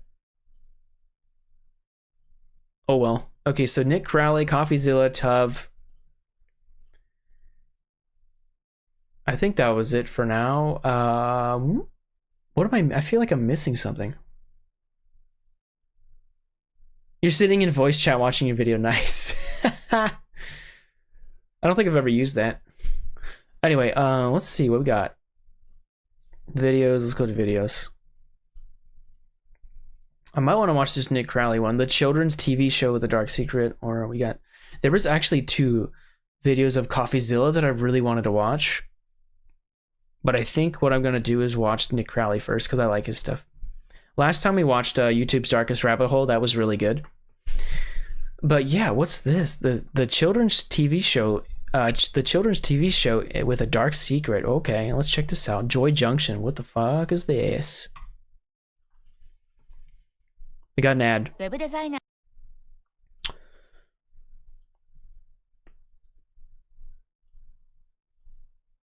All right, Nick, what we got? Okay, guys, so this is the children's TV show with a dark secret by Nick Crowley. Let's watch it. Let's full screen it, baby. And it'll be worth 20 points. 20 points. Flash warning. No doubt I'll have a picture on the front page of every newspaper in the country, right, Ron? It's 8 a.m. sharp on a Saturday morning in 1979. Families in the Tampa Bay area turn on their television sets as thousands of sleepy children awake on their day off from school. 1979? Some flip to Nickelodeon, where a rerun of Pinwheel is playing.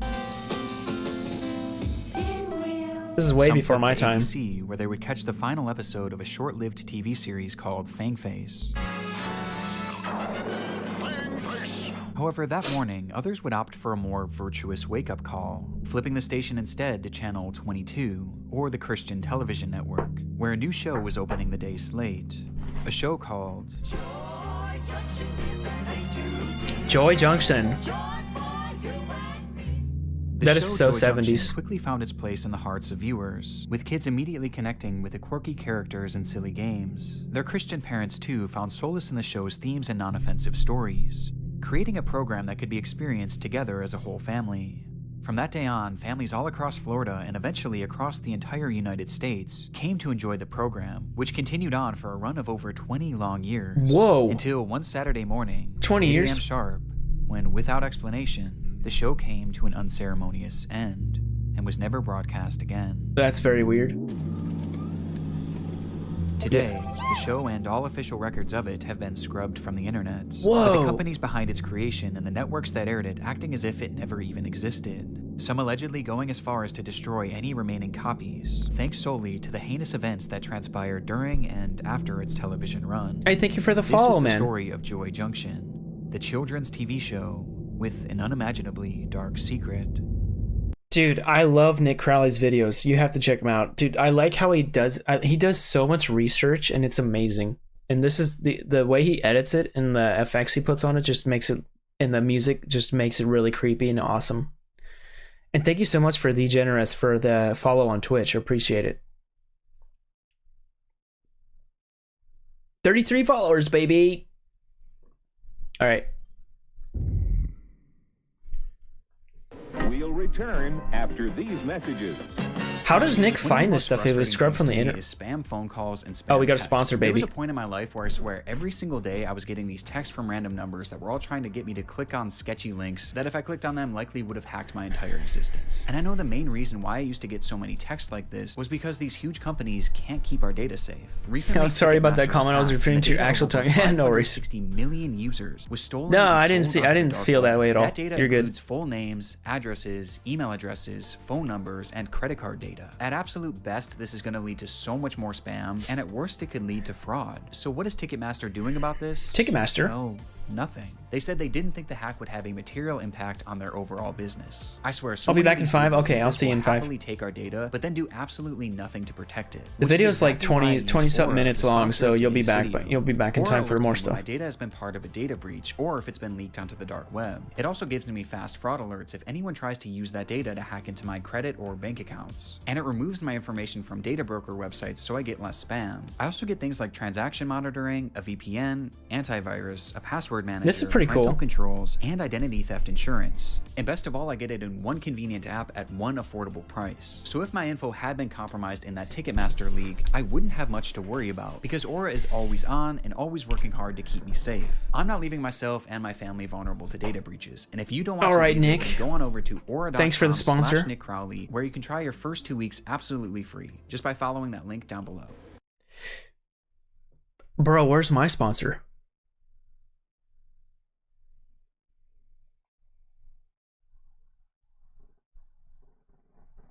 Stick your laptop in EVO chair, please sponsor me. Come and join us for a half hour of fun and games at Joy Junction. Now here's Sheriff Don. Thank you, and welcome to this fun little town of Joy. I'm gonna take a guess that this guy is a pedophile or something, or a predator, and that's why they canceled it. Junction. Joy Junction was both the name of the show and the name of the fictional town in which it was focused. Oh, you have to go? Town Thanks for where numerous joining. Characters converged Appreciate to it, man. tell stories, As always. play games, and answer questions, all of which Have a good pertain night. to Christianity. Thank Each you. episode followed the same basic structure. They were 30 minutes long and would tackle one general lesson taught in the Bible and tell it through an acted out story. This was then interspersed with various games and audience participation, as the show heavily leaned on including its young fan base and immersing them in the world of Joy Junction. They even had a live studio audience for every episode. Yeah, see you, comprised man. of Thank you for kids staying ages 3 to longer. I appreciate 13, it. with the participants and crowd genuinely seeming excited to be there, which was largely due to its lovable cast of characters. The most prevalent of these was Sheriff Don, who was Sheriff actually Don. played by the creator of the show itself, Don McAllister. And the whole gang is here, so we're going to have us a good time today. Glad you The could light join of us for the Jesus. next 30 minutes. He guided the show from segment to segment and often focused on the Bible while driving home the episode's central theme, while also being the one who most often interacted with the children who participated in the show. Then there was Forrest Padley, a soft-spoken professor who, ironically, often had lessons taught to him We're getting the due to his lore. obvious clueless nature. Mr. Bubble, he'll even help when you did wrong. Well, I'm not a pope, but how about he'll even help when you're in trouble? Hey, Sheriff Don, you're a poet too. And of course, the fan favorite, Whittler Dan. Whittler a Dan. caricature of a southern farmer known as the Reminds me of that SpongeBob episode. I'm Dirty Dan. And Pinhead Larry. No, I'm Dirty Dan. What was his name? Whittler Dan. You know, this seems like a very harmless TV show. I don't see what the problem is so far. goofy storyteller of the group. Good, yeah. Oh, hi. I'm just sitting here reading some of the mail from Joy Junction and some of the jokes in here. Would you like me to read some more? Oh, okay. That's good, yeah. Yeah. Oh, you want me to read it? Yeah. But of all the characters to come from Joy Junction, there was one or two who were by far the most popular, yet polarizing. Oh, come on.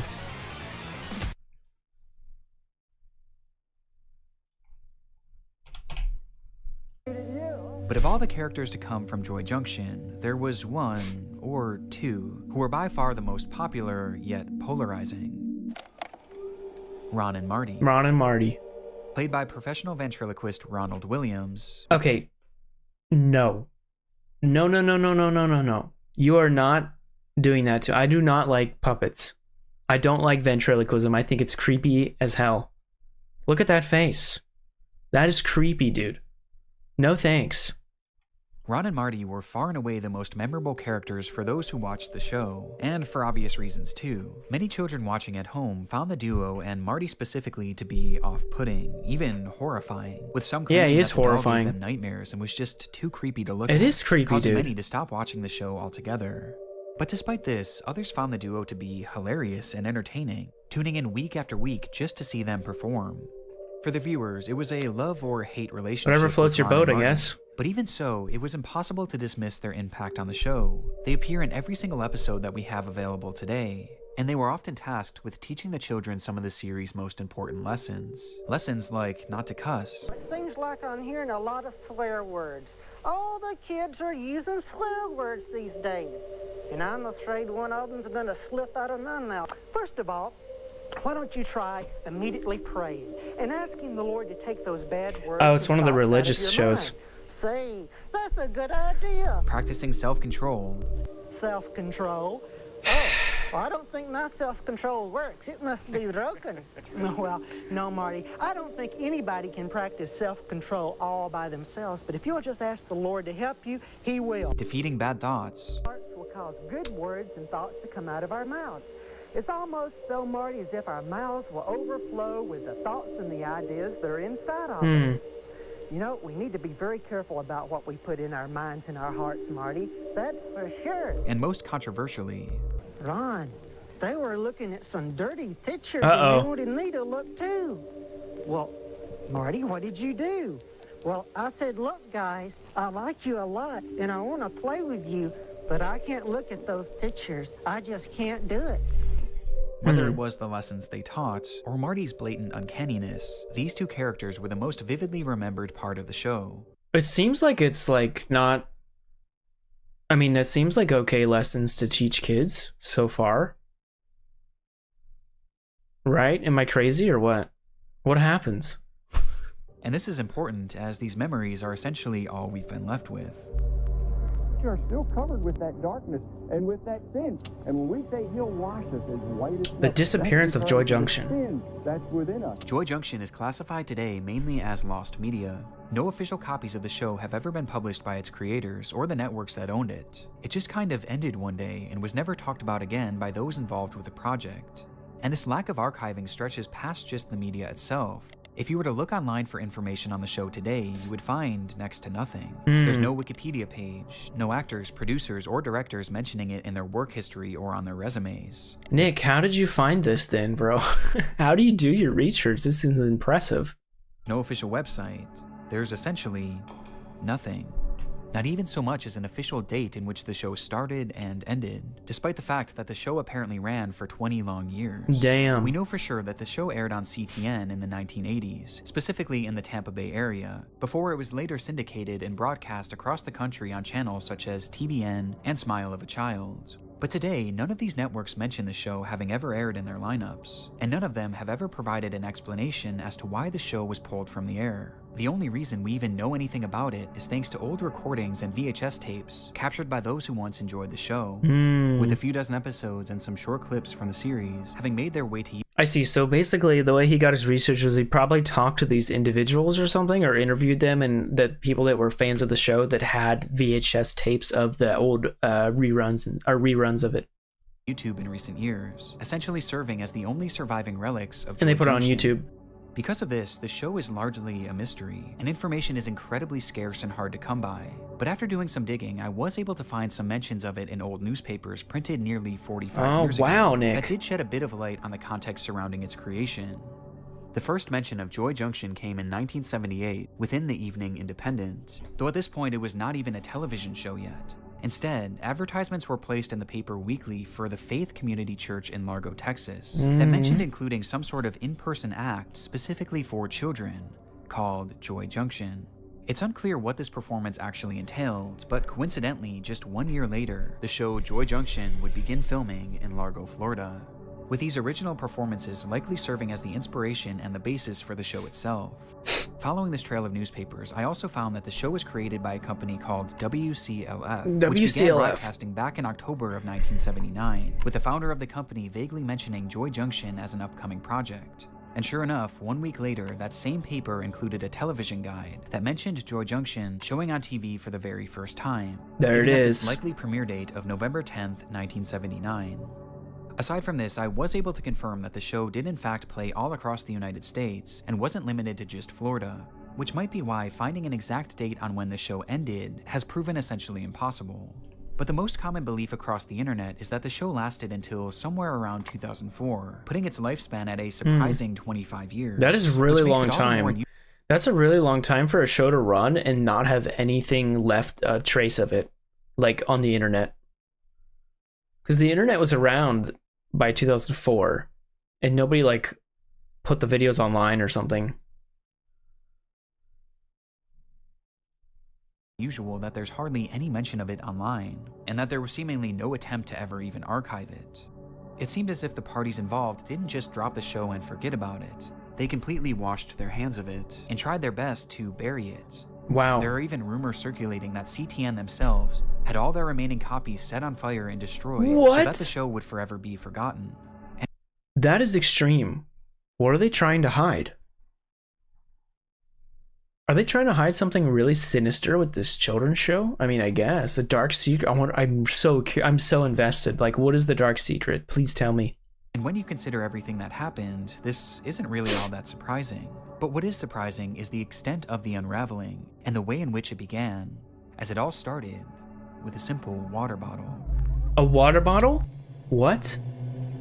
It's unknown when exactly the discovery was made. What do you mean? Just that it was a terrible one. Police arrest a man under the suspicion of distributing CP, only to find numerous images depicting it on his hard drive, with the vast majority of the victims involved being impossible to identify, except for one. Within the background of one of the images lay a hidden clue, a water bottle displaying the name of a swim and scuba school in Johnson County, Kansas City. Police did a search of the area, asking for help identifying the victim, which led them to a young child who swiftly pointed out their abuser as being a man named Michael Arnett. Michael was... Look at this freak. This guy looks like a fucking pedophile, dude. Immediately look at that face, bro. That guy looks sinister.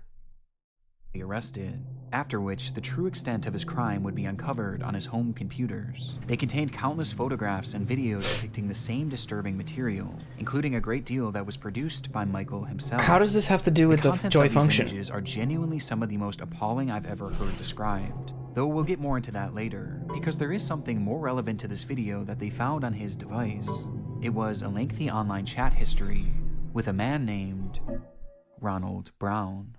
And Ron, you're not one to talk. Oh my god, it's Ronald Brown. I knew it. This is why I don't trust ventriloquists, dude. Dude, look at that. Ronald Brown, this is why dude. Oh, he's on the telephone too. Well, I guess you've got a point there, Marty. Ronald's life was centered around three things: ventriloquism, Christianity, and children. His primary job was working as a traveling puppeteer with his show called Puppets Plus, working school events, birthday parties, and at local malls. He also hosted a weekly puppet show for his local congregation that he billed as being specifically for children. And of course, he had his role on Joy Junction. Every aspect of his life brought him in close proximity to children. And this is ridiculous. This is gross, dude. All the signs are there. As it turns out, there were several undisclosed incidents that raised serious red flags about this. The first incident occurred in 1998, at a time when Joy Junction was still believed to be in circulation across TV stations. Brown was driving home late one evening when a police officer pulled him over for speeding. The officer shined his light in the car as Ronald reached for his documents, only for his light to catch something unusual stuck between the seat cushions. It was underwear. Children's underwear. Oh my god, what a fucking creep. Children's underwear in the fucking car, dude. Really? This guy's ridiculous. I hope he's in jail. Despite the alarming nature of this, Ronald would end up convincing the officer that nothing strange was going on, claiming that the old pair of briefs merely belonged to his puppet, Marty. What? That's a terrible Ronald excuse. was allowed to drive away without further questioning. Dude. Though things get stranger from here. Around the time of this encounter, Ronald had been living in a home conveniently located less than a block away from a popular playground. And upon moving into this home, neighbors began to complain of Ronald's relationship with young children in the area. Every Wednesday, kids from around the block would ride their scooters and their bikes over to his house for free pizza. That is not eventually emerge cool. From the home, and Ronald would drive them in his van to a nearby church, where he would supposedly perform his ventriloquism. These weekly meetups were strange to say the Wait, so he lives by a playground, gets kids to go over to his house, he drives them in a van to a church, probably secluded, and shows them ventriloquism. What the actual fuck? the least, especially because they were allegedly fairly secretive, with some children even sneaking off to meet the man without telling their parents. There were even other allegations that Ronald himself had hid their bikes underneath his home, almost as if he was trying to avoid any suspicion.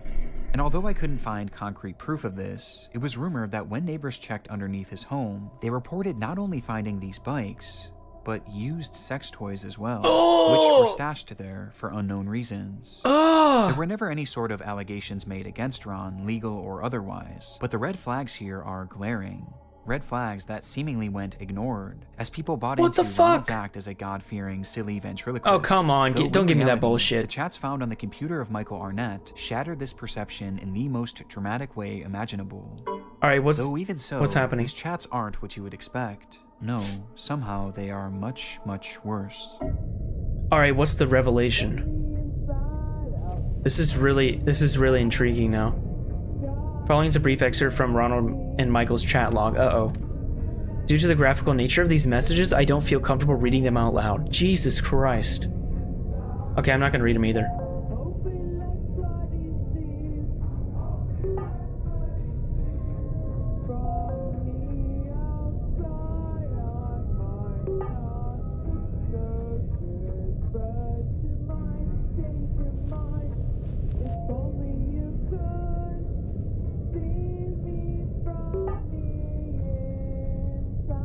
Oh my god!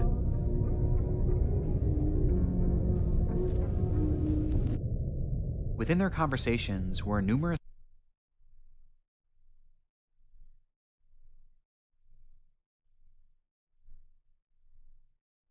What the fuck? What the actual fuck?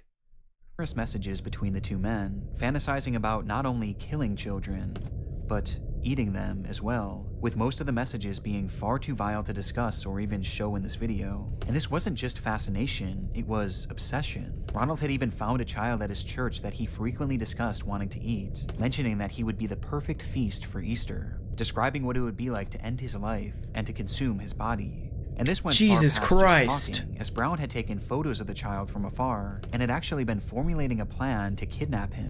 These fuckers need to be locked up like big time. Like in the darkest hole, secluded from everybody as far away as possible. Like, Jesus Christ.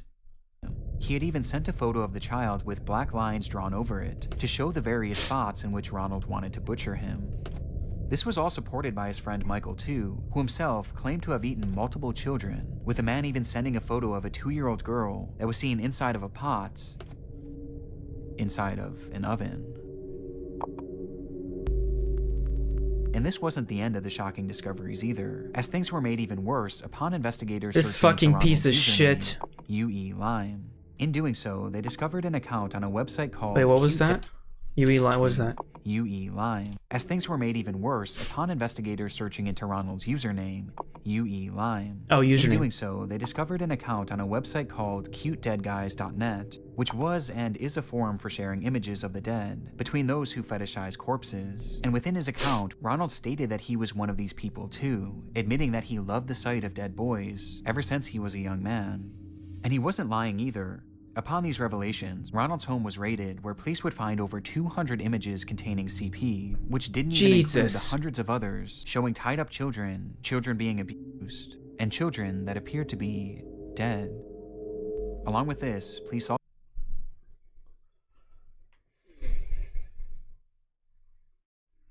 This is hard to watch, to be honest. also found a blow-up sex doll in the home that was dressed in little boy's clothing, and inside one of his sock drawers was another hard drive with images of countless dead children, as well as a single flyer for a missing child in the area. He also had hundreds of images of a young boy named Andrew, who had attended Brown's church and youth group, with the boy having died of a brain tumor years before. Photos that showed the boy's slow physical decline, all the way until his memorial service. You know, Don, you have to invite Jesus Christ to come into your heart and ask him to forgive you of your sin. Fuck you, you fucking bitch. What the hell? Dude. I just joined back to hear, dude, you missed a crazy thing. You should watch the thing afterwards, but dude, I can't even answer your question. It's so bad. Basically, these guys are fucking freaks, and they need to be locked up. They are, Jesus Christ. Anyway, I can't even say. Upon his arrest, Ronald Brown admitted to everything. He truly did want to eat the child he had been eyeing up at his church, along with many others over the years. Though after saying this, he claimed that he would never actually have carried through with it, and that Michael and him were merely role-playing. This is heavily debated to this day, as technically there isn't proof that any of these delusions spilled over to the real world. What? But that's only what we know of. And considering the large quantity of CP in his home, the self-admitted obsession with dead little boys, and the actual plans he had to kidnap and eat a child, it seemed clear that it was only a matter of time before he finally followed through with his desires. For Ronald, there was no defense. And because of this, the judge handed down a sentence of 20 years in 2014, which would wind up becoming a life. Judge handed down a sentence of 20 years in 2014.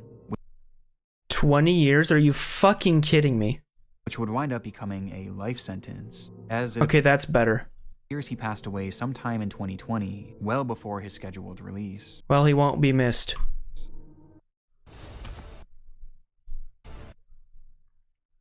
Jesus fucking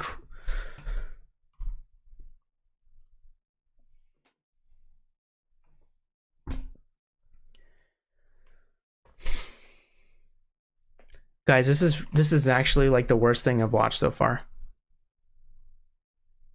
I was like, at the beginning, I was like, hey, this seems okay. Like, I don't see what the big deal is. Like, Joy Junction teaching some kids some good, like, okay, you know, life lessons or whatever. It's a religious thing. It's a church thing, started in a church thing. And then it got canceled. Just to catch you up to speed, it got canceled after 20 years and, like, wiped out. I want to know what goes inside the jury's mind. Like 20 years? I know. Right? So anyway, just to catch you up to speed, these motherfuckers had CP and they fantasize of, like, I don't even want to say it. Let me just play back. I'll show you really quick. Look at these messages. Just watch this. Nick won't even say it because it's so bad. He's just showing it. Watch it.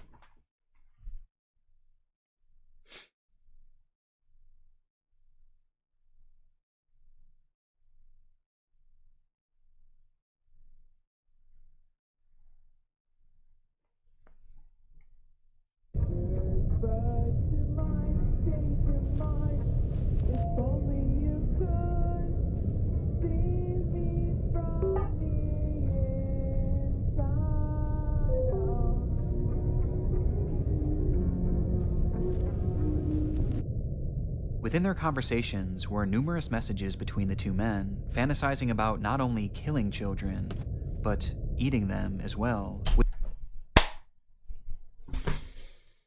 That's why I couldn't say what the fuck was happening, because it's that bad. Anyway, we're going back to where it was. So this guy finally got fucking caught, and then, as you said, like, what the fuck is happening in the jury's mind? 20 fucking years? Are you fucking kidding me?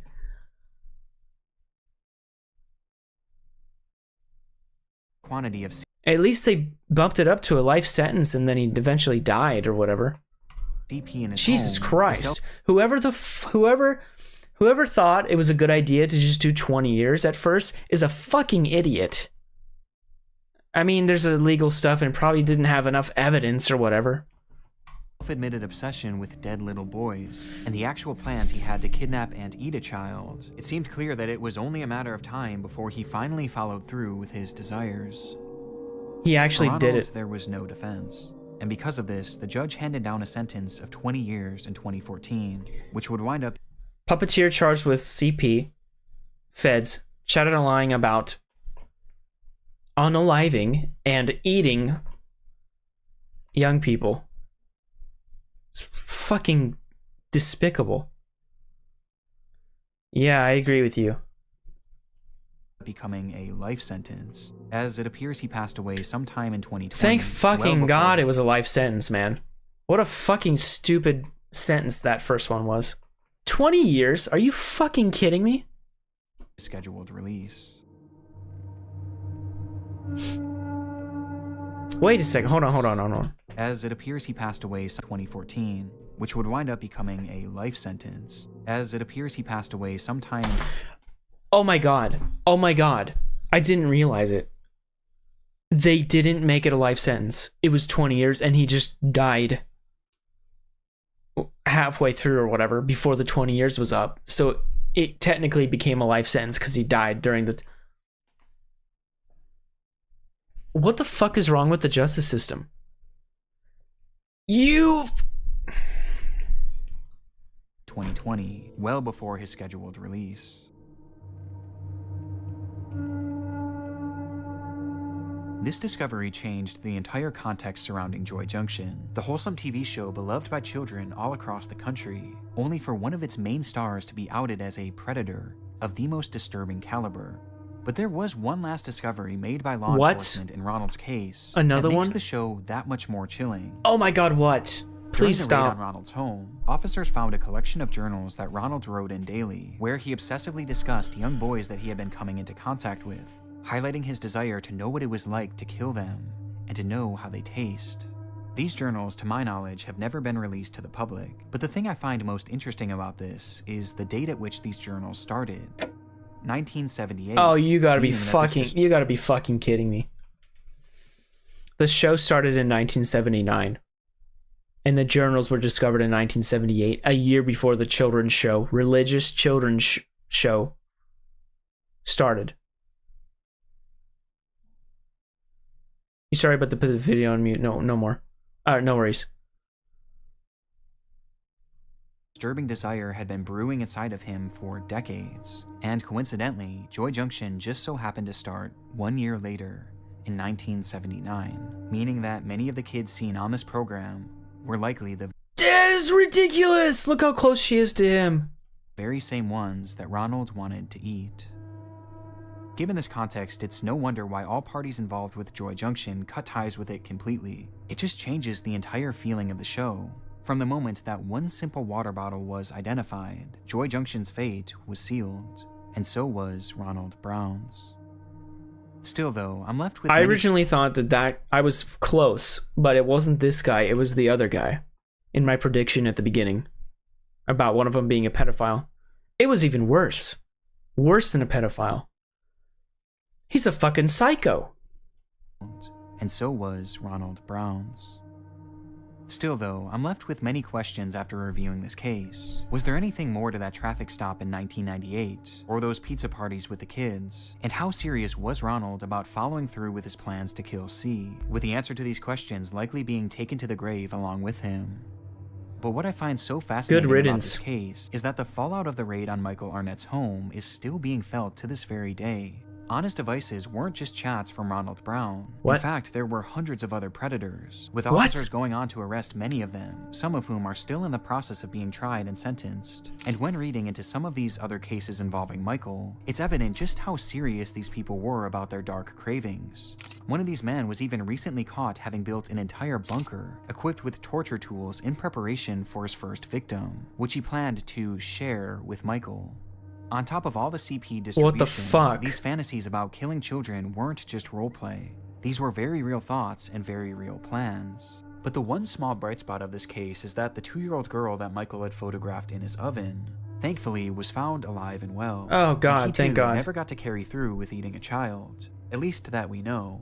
But his physical abuse against them was in fact very real, and as were his desires that him and Ronald likely would have acted on had this entire ring never been exposed.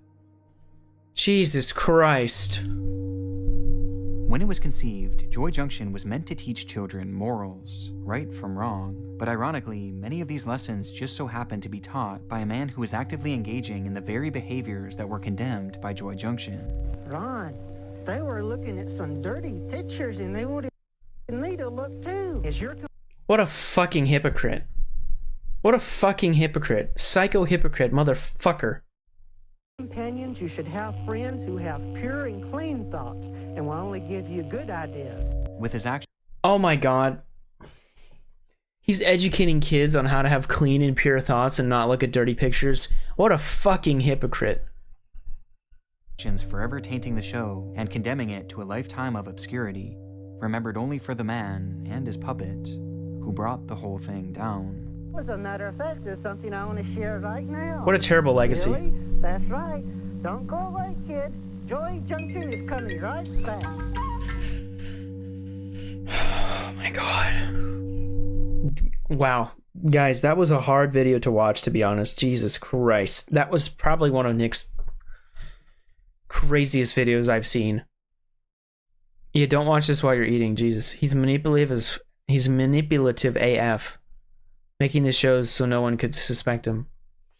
I don't think he made the show. Like, honestly, I think the show is just normal, but they hired this guy without knowing. Unless I missed something at the beginning, but I'm pretty sure they just hired this guy without knowing about how sinister he is. So I think it was just a normal show, but it just ended up with a terrible human being. You can't even call him a human being. He's a piece of trash. And what the fuck? You should be okay. The justice system, whoever was involved in that trial with him, should be ashamed of themselves. 20 fucking years? Are you fucking serious? The guy wanted to kill and eat children. Okay? And he had CP. It's unexcusable and despicable. Anyway, Jesus Christ. Okay. Subscribe to Nick Crowley and like the video. He's an amazing creator. He does amazing research. Always banger videos. Please go support him. He's amazing. Anyway, that was the children's TV show with a dark secret. And holy fuck, what a dark secret that was. That was insane, guys. I need a break for a second from that. I'm going to go to the bathroom. I'll be right back. Jesus Christ.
All right, I'm back, guys.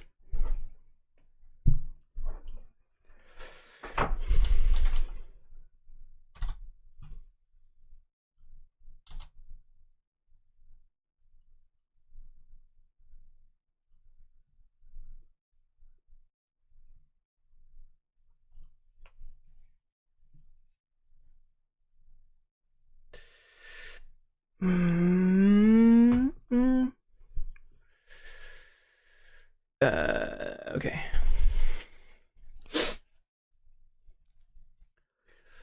Man, what a fucking video that was. All right, let's check out CoffeeZilla. They got some videos I kind of wanted to watch. This one was looks interesting here. Hold on. Let me wipe my glasses off.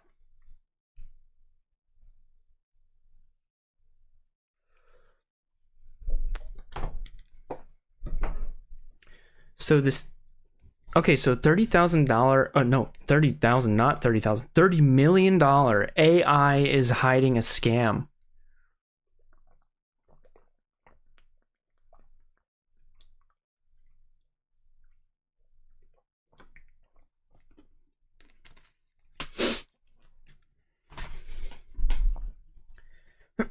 Okay.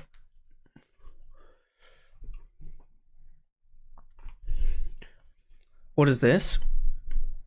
$30 million AI is hiding a scam.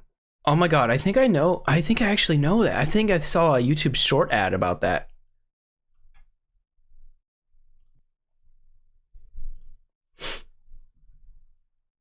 Stupid vidIQ, get out of here. I don't know why I installed it. R1. Oops, let me back that up and let me full screen that.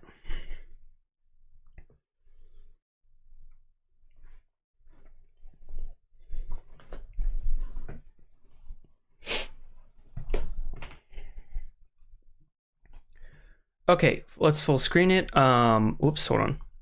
All right, so $30 million AI is hiding a scam by CoffeeZilla. Let's see what we got here. It's a little bit older video, but I wanted to check it out because I think I've seen this as an ad before. The Rabbit R1 is a tech product that has raised tens of millions in venture capital, promised the world, and delivered on almost none of it. Worse, though, it's built on a scam that the founder is now trying to distance himself from. But, hey, where are my manners? I'm trying to be more positive in 2024. So let's let this company introduce themselves at least before we say anything negative about them. Okay. Hi, everyone. My name is Jesse, and I'm the founder and CEO of Rabbit. This is the Rabbit R1. I remember it. I remember now. I saw this on the YouTube Shorts, and I thought it was fucking amazing looking. I thought it looked really cool, but why is it a scam?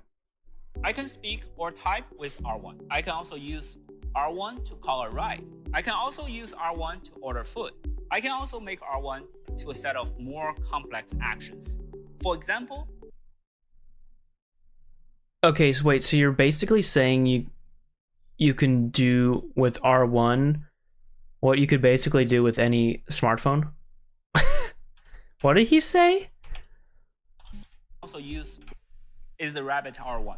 I can speak or type with R1. Okay, so with an iPhone, I can speak and type with it. I can also use R1 to call a ride. I can also call a ride with Uber with an iPhone. I can also use R1 to order food. I can also use an iPhone to order food with Uber Eats. I can also make R1 to a set of more complex actions. So can an iPhone. What the fuck? For example, if I want to plan a trip to London, I can just describe what I wish in full to R1. You can order the R1 now at rabbit.tech. And we are $200? Easter 2024. Well, there you go. That's not so bad. You got yourself a standard tech guy in a black shirt promising the world. All right, yeah, he looks like Steve Jobs, not gonna lie. Apple keynote background, what could go wrong? Oh, and I guess it's past Easter 2024, so the product should have shipped. Yeah, where is it? Before we talk about the scam angle, let's briefly check in with this guy. Tech YouTube for how this AI assistant is assistanting. The thing that you get at the beginning. This guy, I know this is guy. Like borderline non-functional. Book an Uber to LTT Labs. The rideshare status is currently unavailable. Get me a ride. Apologies. The Uber ride request couldn't be processed. What is this? What? You are holding a taco. Oh. What the fuck? You mean a taco flavored Dorito, probably. Dude, this thing is a failure. That's not good. I could give them a few lessons on positivity. Turns out, basically everyone in the tech sector tag teamed this product for being non-functional or plain wrong about things that Rabbit said the R1 could handle. Things just weren't working. But what if I told you that wasn't the biggest scam? That this company is built on something much worse. And now that I've been so cheery and positive, let's go down the rabbit hole and see what's under the hood. All right. Yes, it's a bunch of rabbit jokes.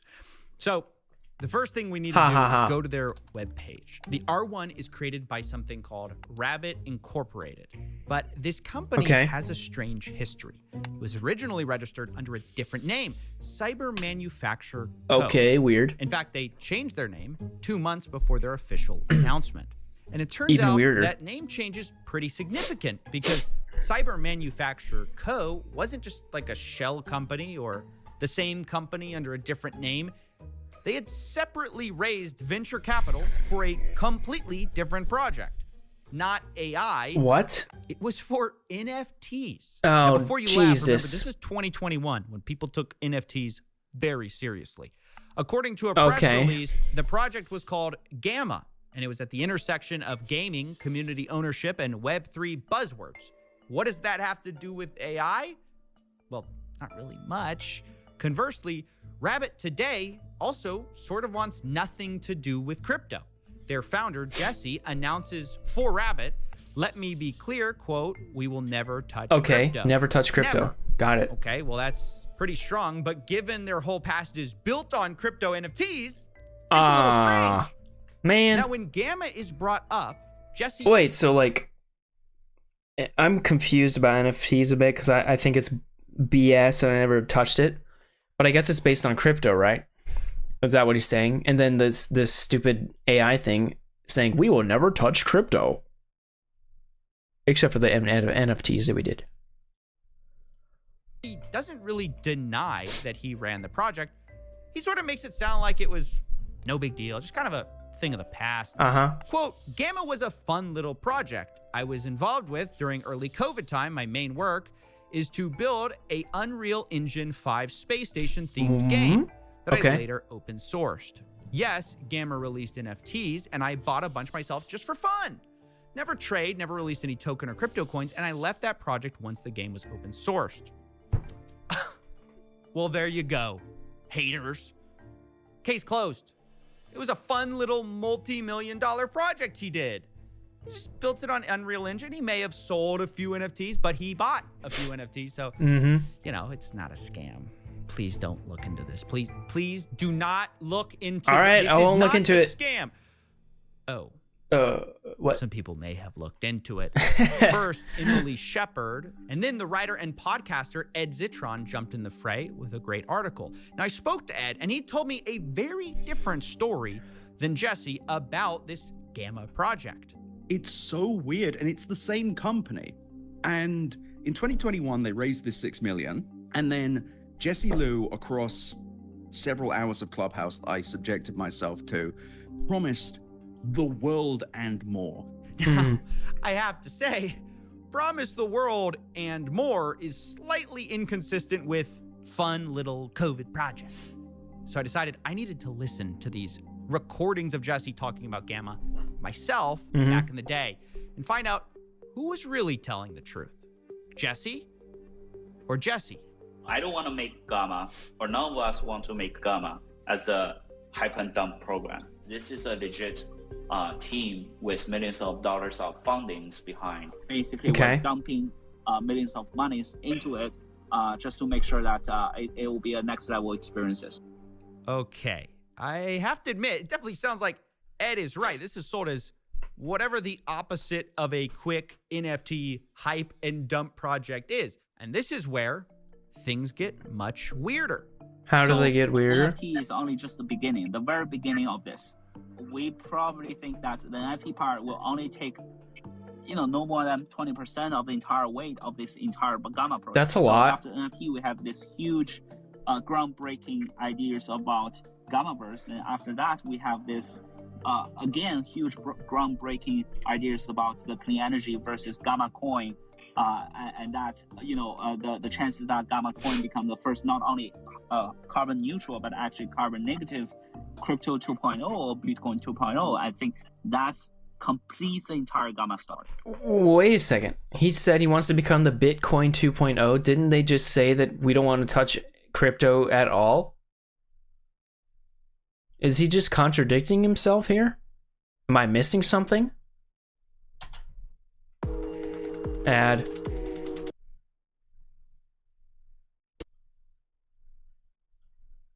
really now you're starting to see why I think it's strange for Jesse to claim that Gamma was a fun little project where he never released these tokens or crypto coins, when that's sort of what he promised.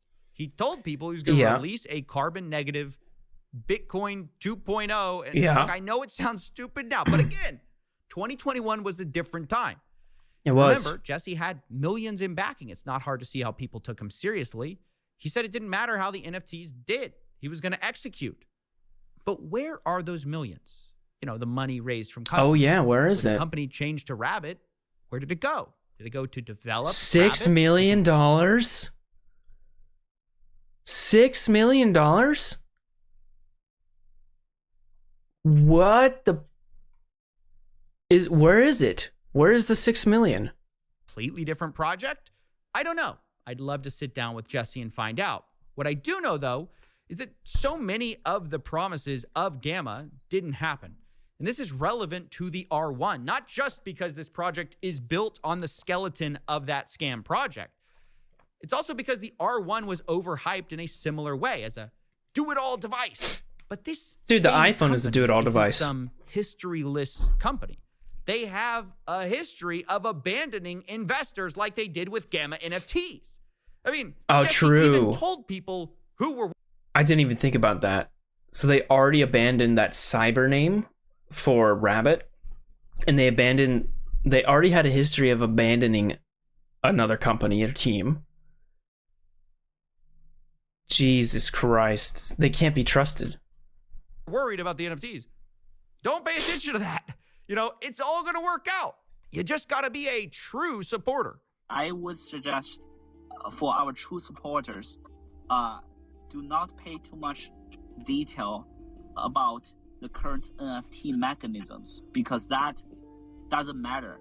You know, like I can safely say that even if the entire NFT project completely failed, which I don't think that's the case, we're gonna still push the Gammaverse, and we're gonna still push the clean energy and Gamma coin happen using our funds. I cannot emphasize enough, that was a lie. That never happened. The clean energy Gamma coin never got published or built or launched, even though Jesse said they were going to do it. They had the money. By the way, we all know it's vaporware, but I think it's important to really hear him sell it, because this is the same guy who wants you to take him seriously when he sells you the future of AI. Take a listen to the... Where did he put the $6 million? Gamma coin, which is basically Bitcoin 2.0, that is 100% generated by clean energy. And we did the math, we did the calculations to where if you own over 1,800 milliwatts of clean energy generation, that means you will have extra generated electricity that you can donate back to city grid.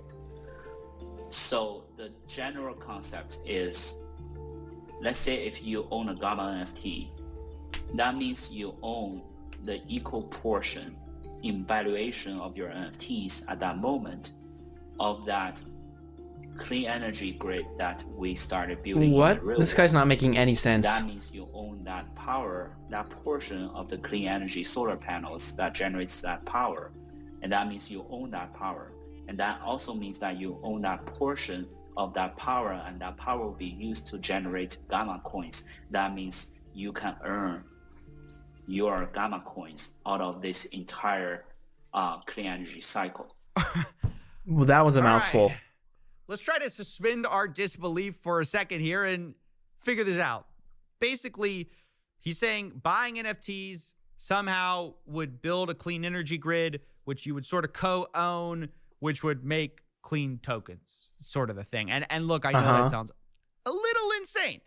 Yeah, but that's insane. The funny thing is, it's sort of the most sensible part of this project, because as I learned, that wasn't even close to the end of it. What? They were saying there was going to be a storefront on, I think, Fairfax Avenue across from Supreme in LA.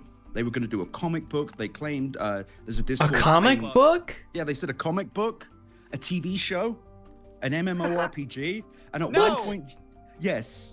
And then Jesse Liu at one point I'm said, having the same reaction as Coffeezilla. Control using your brain logic. It is insane. Am I the only one who doesn't know what brain logic control is? Look, when I first heard I don't know what that is. I thought this cannot be right. This project is already crypto plus NFTs plus clean energy plus comic books. Surely they aren't going to wrap in AI as well. Oh boy. The ultimate goal is that each NPC will be powered by AI algorithms. Ah, Jesus. And then you will be interact directly with them. Here we go with the AI again. Your brain logic. I think that will be the ultimate goal. And when I say ultimate goal, I don't think that's like a 10 years plan. I think, in the next couple of years, we might just have a very good chance to achieve it. Oh, he did. Promised it in 2 years. Okay, well, why not toss in AI to the buzzword salad? In fact, I guess it maybe relates it more to Rabbit. Maybe we do have the connection, right? The brain logic interface is the connection. I mean, why not just make it the Matrix while you're at it? I mean, it surely is a Matrix to my extent and to the original concept of the Matrix, that you will be reborn with your alter identity in this metaverse, and whatever you do in the real world matches the exact consequences in the digital world. What the what the actual fuck did he just say? So you're saying that your AI tool, the Rabbit thing that said a Dorito was a taco, you're comparing that to the Matrix? What? I mean, come on. This man just do the if you die in the game, you die in real life. This isn't Sword Art Online, bro. While selling NFTs? The answer is yes. And my only follow-up question is, if you get scammed in the metaverse, do you get scammed in real life in this world too? Look, I'm not here to stump for the bigwig venture capitalists who lost their faces on this. At the end of the day, these are both consumer-facing businesses. They got real people to invest real money into both the $200 Rabbit R1 and into this Gamma NFT project. Both are overhyped. One just already didn't deliver what they promised, while the other is working on fixing it. So, what can be done here? Well, for one, the minimum is that the Gamma NFT holders should be refunded the money they spent. Yeah. I mean, this isn't $1 million. Crazy, wacky suggestion. Jesse suggested it himself in those Clubhouse calls. And I better pay my money to collect your NFT back if you think this is just an NFT hype and dump project. Okay, so he basically promises to refund the money, right? First of all, I know it was 2021 and it was a different time. NFTs were like going crazy, but anybody who, dude, he has $1 million. That's a lot of fucking money. People are, dude, whoever like funded this is an idiot. The communities will have my words. Anyone that is not envisioning the Gamma to the stage 2 or 3, just want to make a couple of E's out of stage 1, reach out to me. I will buy your NFTs. Okay, I will buy your Gammas and get the fuck out.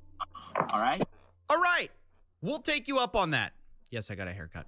So I reached out again to He got a Jesse haircut. about these refunds, but he didn't respond. He didn't again. respond. The Rabbit team did, though. They told me Jesse would not refund investors. The quote was out of context. The project was never abandoned. It was actually open sourced. What does that mean? Well, Rabbit claims the Gamma team delivered everything they promised in 3 stages. The one problem is the 3 stages they gave me aren't the 3 stages they promised. The metaverse, by the way, they said they created too, is not a metaverse. It's an Unreal Engine project file that I downloaded to play. It's based on a starter game called Lyra. You can see the starter assets here. And the things Gamma did do made the game so buggy that it crashed every minute. But it gets worse. The Rabbit team denied Gamma ever promised the carbon negative coin, which they repeatedly promised. They said, the coin you referred to never materialized, nor was it ever promised or delivered. Now, obviously, it was literally promised to be delivered. What the fuck? And what the actual heck? They didn't refund? Dude, that's $1 million they didn't refund because they delivered. Here I was listening to Jesse promise it, but also he even put it in a video saying, explaining Gamma with our roadmap. Ultimately, our efforts will lead to the Gamma token, the first ever carbon negative cryptocurrency powered by our sun. Together, We will create a sustainable future for all life on the planet we call home. Join the Discord today. How is a digital coin going to create sustainable life for all life on the planet? That is fucking ridiculous to say. Just think about that for a second. I'm talking to you guys that invented this gamma thing. Try to use all your brain cells that you have, which is like 1.5 at the most, to imagine what you just said there. Fucking idiots. Some things that you should never invest in is crypto and AI. Never invest in that shit. Anybody who invests in crypto and AI is a fucking idiot. I don't know how they could have been more clear. I think it's amazing to have them say now, we never promised that. Only to find a roadmap video with you promising, in big letters, carbon negative cryptocurrency. Carbon negative cryptocurrency. Oh my god. It's just gaslighting at this point to pretend otherwise. Yeah, exactly. What is funny is that Rabbit also mentions clean energy initiatives they say they did, like reducing gas fees. But again, that's not what they promised. They promised a clean energy grid. Jesse also promised it on Discord.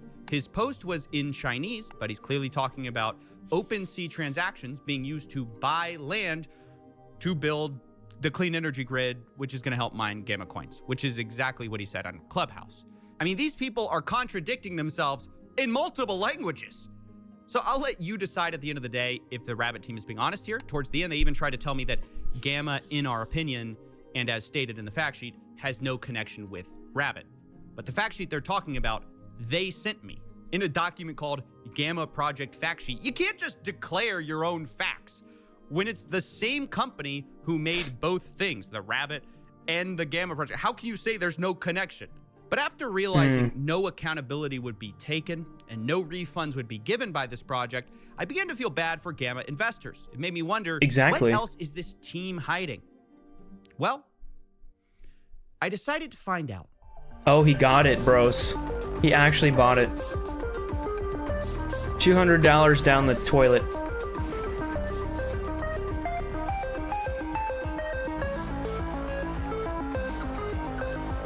Is this oh my god, CoffeeZilla, man. Is this your Patreon thing? Look at that quality, bro. Wow, what an amazing video. That was awesome, guys. You guys should definitely subscribe. I'm gonna subscribe and like the video. CoffeeZilla, guys. Check out, whoops, you can't see that. Check out CoffeeZilla. He's amazing. Amazing creator. You should really check it out. That was $30 million. AI is hiding a scam. Wow.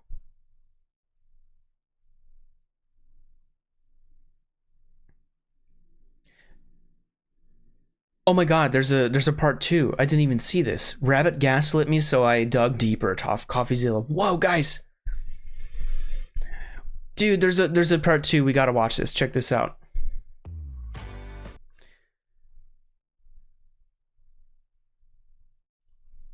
Company gas. This is part 2, right? Hold on, let me check. Oh, it is. Okay, cool. Okay, guys, so this is Rabbit gaslit me, so I dug deeper. That's another video about Rabbit. We got to check this out. That last one ended on a cliffhanger. Let's check it out. This tech company gaslit me so hard about their previous scam that I decided to investigate their current project, Rabbit. And what I found was shocking. For months, we've been promised that this orange box, the Rabbit R1, has an AI. Yeah, this is the one I saw the ad for. Okay, so the last video we looked at, you should check it out. Links in the description when I post it on YouTube. Was about their other scam, Gamma Coin, which is a stupid cryptocurrency. But this one is about something I actually saw an ad for on YouTube Shorts that I thought was cool at first, but then I was like, what the, like when I saw what it actually was, I was like, this is ridiculous. Anyway, let's check this out. That can organize your life, text your friends, restock your fridge. All you had to do was ask. Start my morning routine. Order me an Uber and find me a good podcast to pass the time. Oh, and tell everybody that I might be late. That was delicious. Check the fridge and order the ingredients to make that again tomorrow. Now, based on marketing like this, they pre-sold over $20 million worth of these, and they... I mean, you have to admit that it's a pretty good ad. Like, it looks really cool. Like, if that could really do what they were doing in the ad, that would be amazing. So no wonder people like funded it. Raised another $30 million in venture capital. $30 million? To have MKBHD say, yeah, the product's not that great. But I bought this thing to answer a different question. Not is it good or bad, but is the AI, the lamb, a scam? Well, we're going to find out. I wanted to start by just trying to recreate their ad with this. Start my morning routine. Okay. To start your morning routine, you might consider tasks like waking up, freshening up, having breakfast, and planning your day. How can I assist you further with... Is this for like stupid people? Like, how do I wake up? How do I start my day? Wake up. Like, what the actual fuck? Wake up, get freshed, take a shower, eat breakfast. You need to pay $200 for a AI to tell you that? With your morning routine. Order me breakfast. The DoorDash rabbit is under maintenance. Ah, Jesus. Sorry for the inconvenience. Oh, of course. Come back later. How convenient that is. I'm gonna be late. I recommend informing the relevant parties directly about your delay. Oh, so it's not even... You do it. It's not even gonna do it for him? I'm unable to directly communicate with others on your behalf. That was delicious. Check the fridge and order the ingredients so I can make it tomorrow. The DoorDash rabbit is under maintenance. Jesus.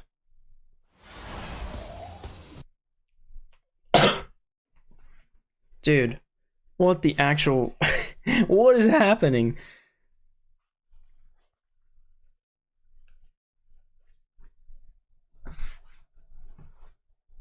Failed at... And order the ingredients so I can make it tomorrow. The DoorDash rabbit is under maintenance. What is happening, dude? Yeah, it basically failed at everything. But remember, our question is not, is it good or bad? The question is, does the lamb, the AI, the large action model, does the secret sauce of this thing exist? Because the founder and CEO claims it's here on your device now. He claims LAM is a system that can infer and model human actions on computer applications, or as he puts it, we use LAM to bring AI from words to action. Okay. Right. This AI is supposed to do things on your behalf. And so when they'd show demos like this, where someone is planning a trip, it does look like the LAM is controlling the web page. You can see this AI clicking through Airbnb by itself, and it all kind of felt like the future. Anybody can do that. I can have, like, on that presentation that they were doing, I could, like, have it on a second screen, just doing it, like, working it myself on Airbnb while, and screencasting, screen recording it, or streaming it, or whatever, and then have the rabbit AI, like, icon on the left, so it looks like it's doing it, but I'm actually doing it. It's why people ordered $20 million worth of these little boxes. But a group investigation has revealed that Rabbit is not actually using a new foundational AI model at all. It's actually ChatGPT with some hard-coded scripts. Oh my god, really? It's just ChatGPT because it's open source. And then, oh my god. What a scam. $200 for this piece of shit. Which is funny because Jesse says Rabbit is faster than ChatGPT. Sure. You will also know that the response speed is much faster than using some of the LLM assistant apps with web browsing, such as ChatGPT. Now that's a very That's a sneaky bold claim statement. when most of your product is ChatGPT, so obviously not faster. But you wouldn't know that because part of Rabbit's prompt is, quote, I will never mention I am a large language model created by OpenAI. In fact, the part where they OpenAI is the different company AI for ChatGPT. is really only search, which is why Jesse very carefully says Rabbit is faster than ChatGPT with web browsing. That's the only part of this device where they don't really use he's like ChatGPT for it. Okay, so he's like tiptoeing around it, man. He's just being really careful with the words choice. But they don't use their AI model either. They use a different off-the-shelf AI called Perplexity. So it's extremely misleading to say Rabbit is faster than ChatGPT because most of the product is ChatGPT, but it just can't tell you that because it's instructed not to. Now that we understand this, let's talk about the actual process of how Rabbit does more than search and is supposed to get things done for you. You might think it's a sophisticated AI, but actually what Rabbit does when you call an Uber or order DoorDash is it takes your question, puts it into ChatGPT 3.5 Turbo, and if it's something like play a song on Spotify, it will use hard-coded scripts to navigate websites like Spotify. And those scripts are not AI. This is super important. What? This is the part where they say, yeah, we've got this new foundational AI model thing that does the thing. No, the thing pressing the buttons is not intelligent. Rabbit is using a platform called Playwright, which is a web automation tool, the opposite of intelligent AI. And we know this because of several researchers who got access to part of Rabbit's code base. I worked with them, I'll link them below, and I spoke with one of them, Emily Shepard, to understand why this distinction, AI, not AI, matters. This is quite a big deal because the way LAM has been observed to work doesn't match with what they've told us about how it works. It's meant to be an AI live controlling a website and understanding that website. But what they have is just a bunch of static commands. You know, do this, do this, do this. And the problem with that is if a user interface changes, the website changes, it can't cope with that. So anytime Spotify redesigns their user interface, that's inconvenient, man. Redesign something, or even if an advert pops up in a new location, or there's a capture pops up, or something unexpected happens that isn't in that very rigid step 1, step 2, step 3, step 4, a flat hard-coded Playwright script can't cope with that. And that is the opposite of some intelligent AI. Yeah, so like, so as soon as the design changes, just let me get this right. So as soon as the design changes on Spotify or something, it just completely poops out because it's not intelligent. It's not an artificial intelligence AI. It's script or whatever it said it was. That is really fucking low, dude. Actually being able to understand the page, which is the claim that had been made. That's right. Obviously, there's a big difference between AI, not AI. Jesse himself knows the difference and made it clear LAM wouldn't break like a hard-coded script would. It doesn't really matter if a app completely revamped the UI.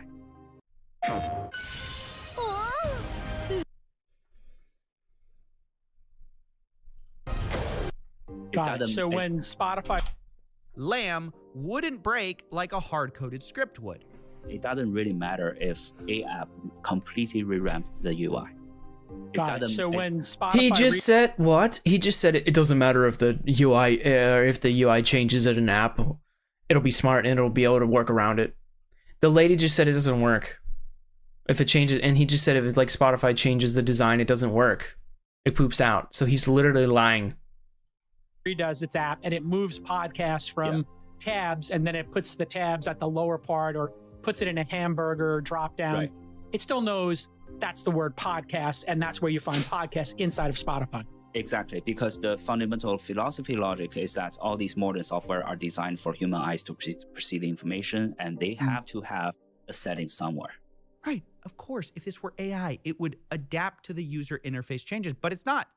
Which is why when apps that Rabbit supports change, they stop working. As people noticed in videos, in Discord, even I noticed it while testing this device.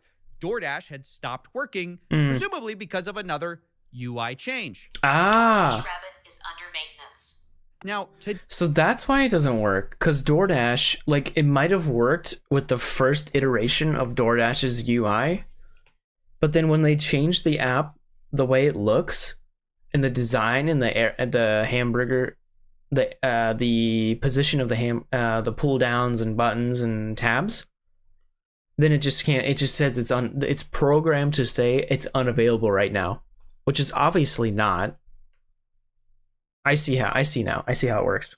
Today, Rabbit actually admits that they use Playwright, but they're not willing to admit that Lamb, whatever it is not really doing a lot.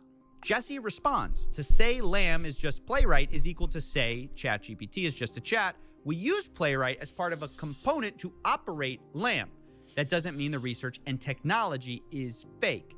So what they're saying is Lamb is not these hard-coded scripts, but kind of they also admit these scripts exist. Maybe Lamb interacts with the scripts, maybe they create them, but even if that's true, it's not what they promised. Yeah, it's not. Either way, everything that matters on this device is basically off-the-shelf software. The web actions are done by hard-coded scripts. Everything else is done by ChatGPT or Perplexity. Right. So there's not much reason There's nothing for the original Lamb to do anything, whatever it actually does. And it's literally just like a bootleg Siri. Like Siri can do more than the Rabbit AI. It's not even an AI. It shouldn't be called Rabbit AI. It should just be called Rabbit. Already so far from what Jesse originally promised, which I have to show you again. He kept saying was AI, not a script that would be doing all these actions. It's not AI, man. We have a superhost computer that when Jason talks to his Rabbit R1 about ordering a hamburger from DoorDash, what's going on is that we first see if Jason's logging with DoorDash or logging with Uber Eats, right? And we saw, okay, Jason chose DoorDash, and then on that superhost, a Lamb is interacting virtually with a DoorDash app or website, a interface. And you don't see all of that because all of a sudden this is done all at once because it's AI. He couldn't be clearer. The Lamb is interacting because it's AI. This is a flat out lie, at least currently, which he says the Lamb is It's a here now. lie. Now, I reached out over and over to the Rabbit team, Okay. pressing them again and again on this issue. What does the Lamb do? And they kept saying, oh, Playwright, yeah, that's the thing, but it's just part of how the Lamb controls things. But I kept asking, what does that mean? How does this thing exactly work? If the scripts are doing the work, what does Lamb do? And eventually I got to the point where I just questioned, look, is this real? Do you have proof that this Lamb can do all these amazing things? And I should have known I was going to get into trouble here because Jesse, the CEO, says, anyone challenging the Lamb legitimacy, I automatically become super defensive. And that was true.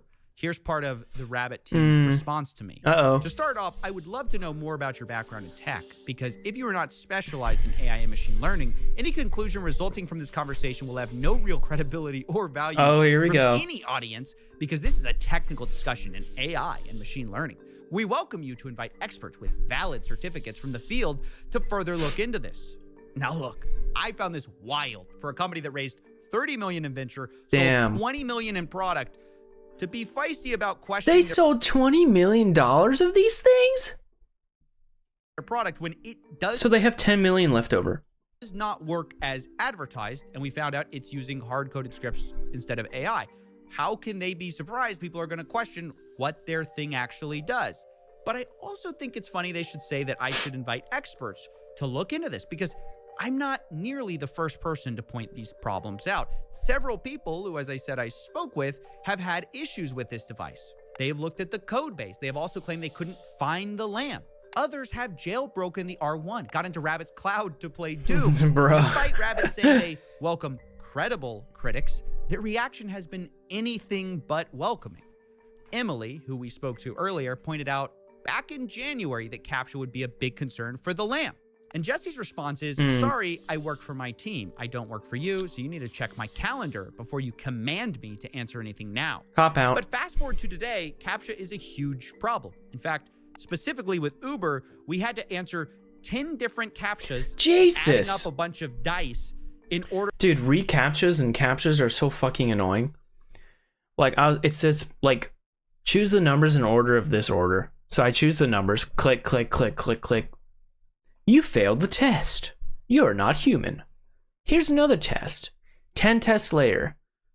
I still don't get in, and I give up, and I close the page. Stupid. order to get it working. It was a giant pain. It took us several tries. I began to wonder if I was actually part robot myself. But the point is, getting defensive about the problem didn't make the problem go away. And the same is true about getting defensive about the Lamb. Just because you tell people they have to be an expert to ask you questions won't stop the questions or the problems. But now I want to take a quick detour into the source code of the Rabbit itself, because I also have reviewed parts of the source code. Oh, and I have source code. serious Here we data go. privacy concerns. There are things in this code base, and I can't share it for reasons that will become obvious. There are things that malicious actors could use to get any access to the replies the R1 has ever given. Now, of course, Rabbit might say that's a they've huge dedicated breach of picture privacy. of a lock on their webpage to privacy, so you might think they're serious about it. But this is the same company that, if you read the fine print, they're tracking your precise geographic Of course location they to are. collect that data. The only consolation problem... Dude, you can never trust any app on your phone. Don't even trust your phone in general to be able to keep your privacy of your location. Because even on the iPhone, if you say when it prompts you, do you want the app to be able to use your location? No, or only while using the app. If you choose only while using the app, or even no when the prompt comes up, it still tracks your location. Okay? It's just how it works. You can't trust anything like that. Surprise is this thing is shockingly bad at tracking you, which I found out while looking for restaurants. Find me a restaurant near here. Looking it up now. Venetian Hot Plate, San Juan Restaurant, and Butter Churn are highly rated restaurants in Port Aransas. Port Aransas? I'm not in Port Aransas.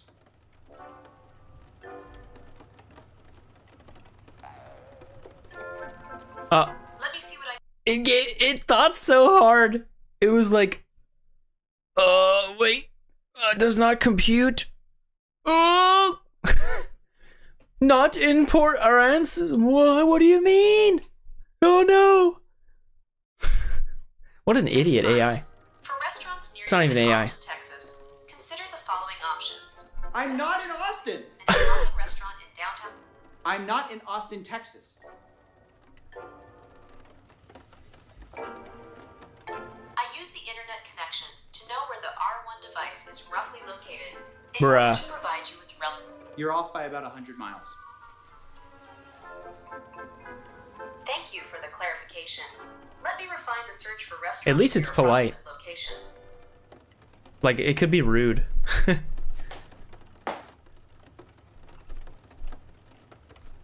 Oh, it just gave up. Is it gonna do it? Is it gonna do it? It just stopped. It just... Bruh.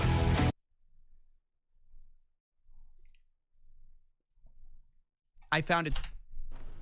Bruh. This is ridiculous. Is it gonna do it? Is it gonna do it? It just gives up. It just stopped. It can't. It's a computational I overload. found its GPS to be really bad. Nevertheless, I didn't want to take any chances for my next experiments. Which is why when I use this thing, I'm not in the $10 million studio at all. I'm in a $100 motel. Here to show you that once you know the code base, you can make some surprising predictions about what this thing's gonna do. For example, when I tell the Rabbit to play anything, you might think that'd be Getting random. the music going now. But it's not gonna be. It's gonna be the Beatles. How did I know that? Stop. Stop. Stop. Stop. Stop. Stop. Stop. Oh my god. Copyright. Gonna get copyright. Stop. YouTube copyright. Thank you.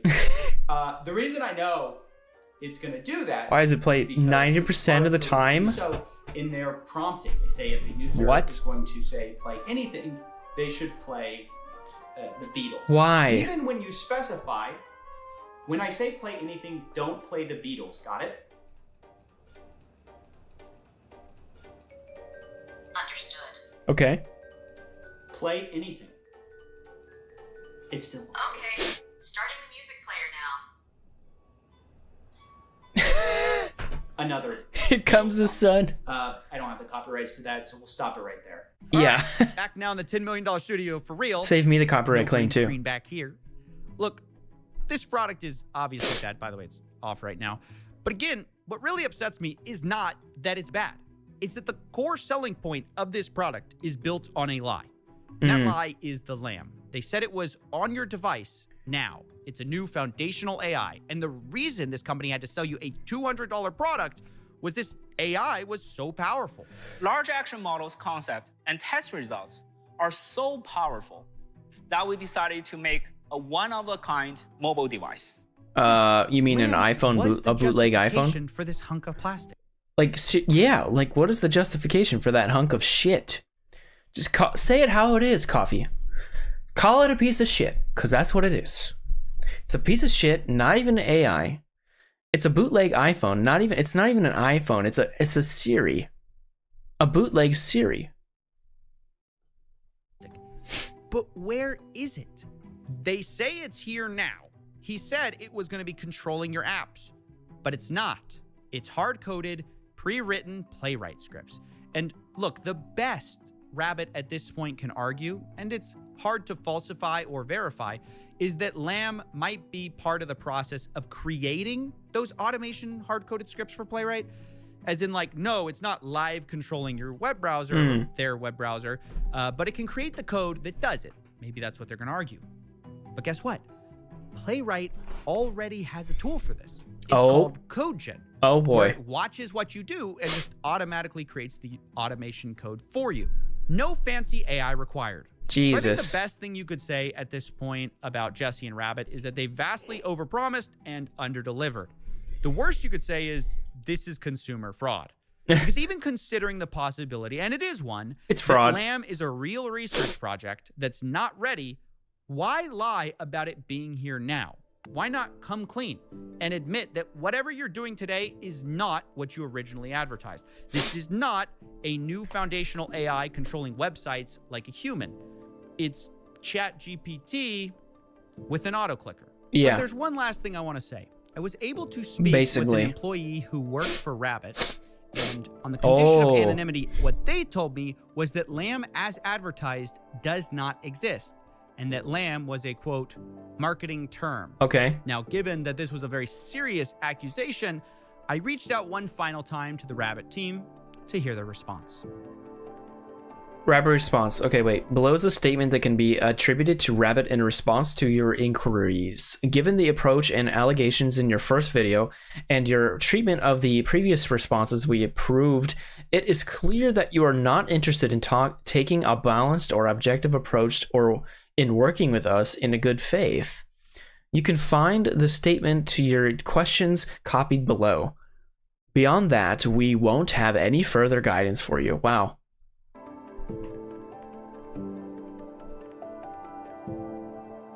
Okay, so that was a stupid statement.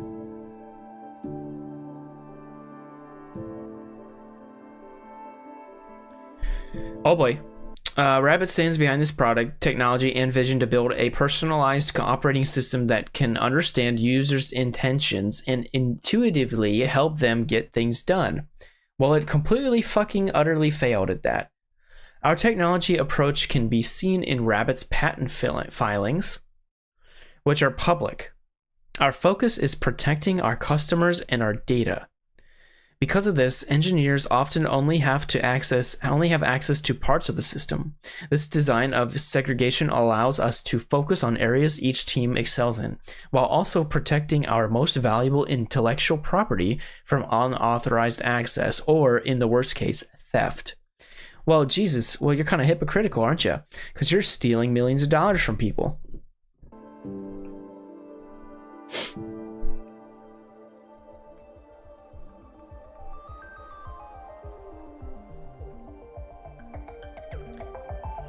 Jesus.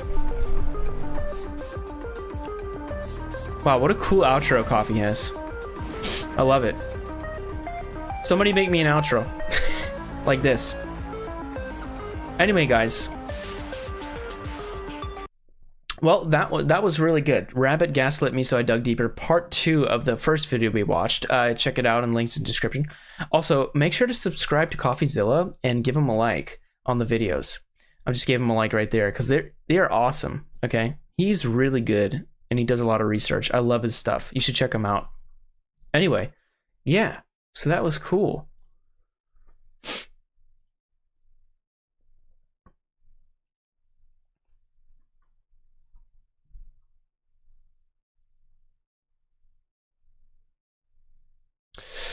Ooh. yeah. So wait. What did we? Okay, so we did what?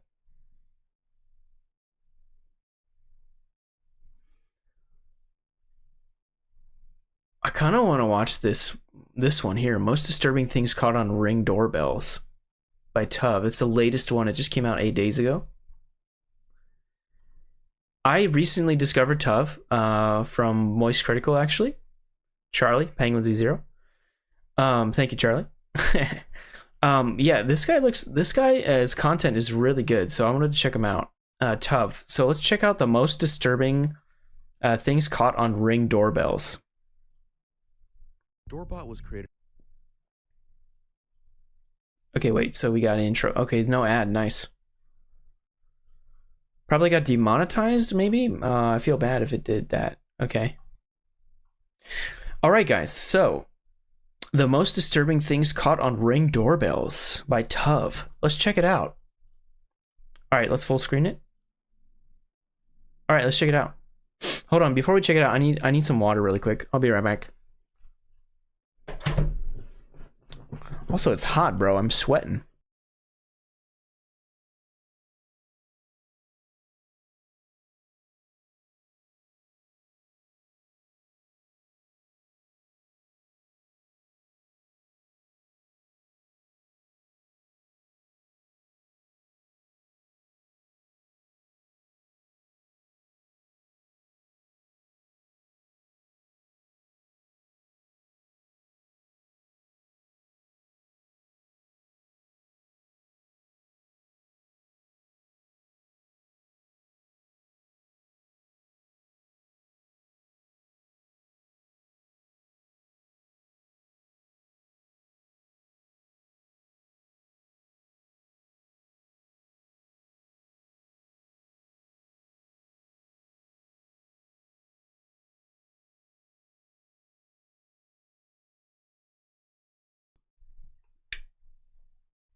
All right, I'm back.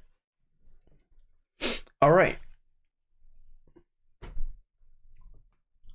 Doorbot was created in 2013 by Jamie Siminoff, and he even appeared on an episode of Shark Tank where he was asking for a deal from the sharks in front of him. The idea was a doorbell with a camera on it that allows users to see and speak to anyone standing in front of the camera, simply by using their phone. They weren't too fond of the idea, and he ended up walking out with 0 deals. The next year, the company was renamed to Ring, and in 2018, was acquired by Amazon for approximately $1 billion. What? And yet $1 billion? Are you fucking kidding me?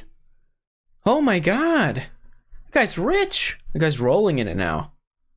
yes, while this is a story of an underdog who appeared on Shark Tank, this product planted a seed for hundreds of millions of events to be caught on camera. And today, we'll be talking about the disturbing ones. From kidnappings to security breaches. Oh, to Jesus. carrying weapons to even Oh my god. places. Today, we'll be talking about the most I fucking hate disturbing clowns. things caught on Ring cameras. And if you're not subscribed yet, don't even worry about it. I promise I'll earn your subscription by the end of this video. Without further ado, let's get started.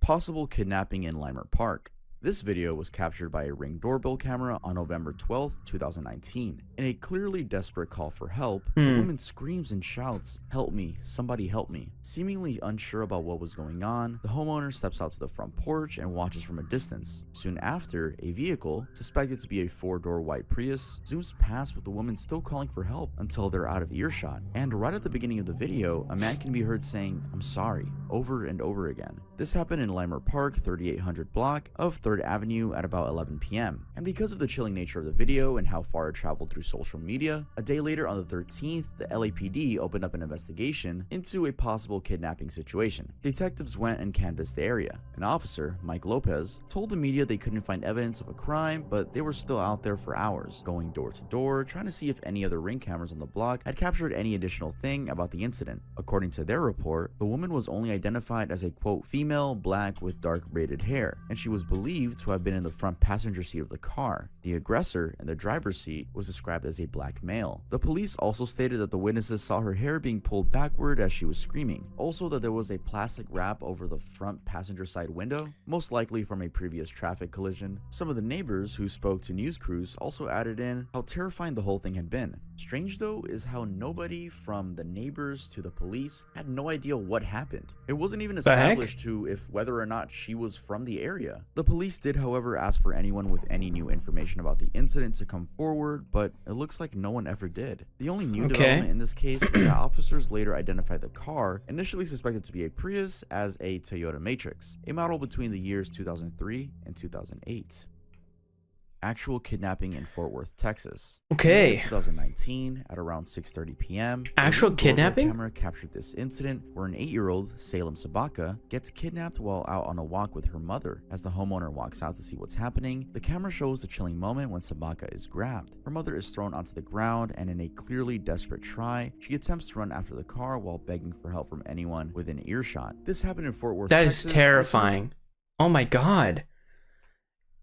Imagine your child just gets taken away, dude, and you can do nothing about it. That's so terrifying. I can't even imagine, man. Dude, all the kidnappers are degenerates, dude. They need to be fucking jailed. The fuck is wrong with people? As the authorities were notified, a statewide Amber Alert was issued and an investigation was set up. Then, realizing the gravity of the situation, everyone in the neighborhood was happy to join in on the search, with the police circulating a picture and description of the suspect's vehicle, and also sharing a photo of what Sabaka was wearing on that day, including a short description of her. This collective effort soon paid off, because thankfully, just a few hours later, she was found and the suspect, 51-year-old Michael That's Webb, good. arrested. Apparently, Jeff King, a local pastor, together with his friend, had spoken to a detective who told them to search parks and hotels first. At around 2:30 a.m., 8 hours or so after the kidnapping, King found the car, the one the police had shared images of at a nearby hotel, Wood Spring Suites. This was about 10 miles from where Sabaka had been taken. Armed with the new tip from King, Fort Worth police officers immediately sprang into action and rescued the girl. That's good. Sharing footage of the Thank exact God. way they got to her. Luckily, she had been unhurt and got reunited with her family, with lots of accolades, of course, going to King. Now, a mind-blowing fact about this case is that just a few hours before King had found the suspect's car parked at the hotel, the police had apparently visited the same hotel, spoke to that man, and had found nothing. Anyway, What? Webb got sentenced to How? life in prison with no How do you find absolutely what? How do you find nothing? How much of an idiot do you have to be to find nothing? Are you kidding me? This is how people end up dead, okay? Because they find nothing. possibility of parole. It also turned out that he had an extensive criminal history. Look at this including freak. 14 crimes that happened either in Smith or Gregg counties since the mid-1980s. Among others, these crimes include burglary, evading arrest, making terror-like threats, and even assaulting a woman using a knife in 2018, though for that assault crime, he had been let go since the victim failed to show up in court several times. Now, while the girl Sabaka was found, as Richard Vance, a Smith County prosecutor, said, it's unimaginable the sort of pain she was put through, even I know, those right? hours with that random man. That is ridiculous, man. Dude, what goes in people's minds when they say, oh, I think I'm gonna go kidnap this 8-year-old girl? What is going in your mind? How do you get like that? I'm wondering if like that thing is true where people say humans are inherently born evil. I wonder if that's actually true. Makes me ponder about that, you know? I don't know if anybody else ponders about it as well, but makes me. 8-year-old's Ring camera hacked. Oh, Jesus. Be a nightmare to any That is parent. scary. In December 2019, a Ring camera owned by a Mississippi family captured this video where a strange man hacks into the camera, situated in their daughter's room, and starts taunting her, even encouraging her to do destructive stuff. The first thing that is heard is creepy music. It was Tiny Tim's rendition of Through the Tulips. You know, tiptoe through the tulips. Oh my god, that is a creepy song. I hate that song. Dude, imagine my webcam getting hacked, okay? I'm 27, but imagine if you're like 8 years old and that happens to you. That is actually terrifying.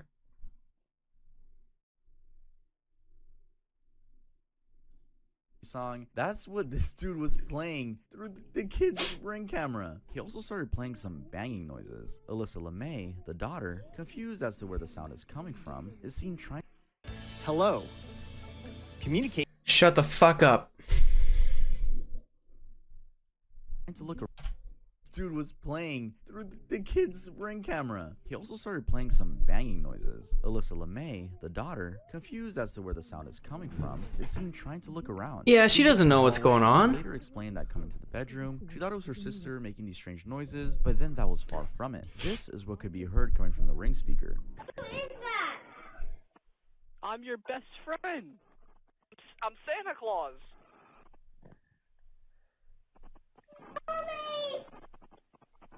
I'm Santa Claus. Don't you want to be my best friend? Terrified, she calls out, What a fucking creep! That guy needs to be put away immediately.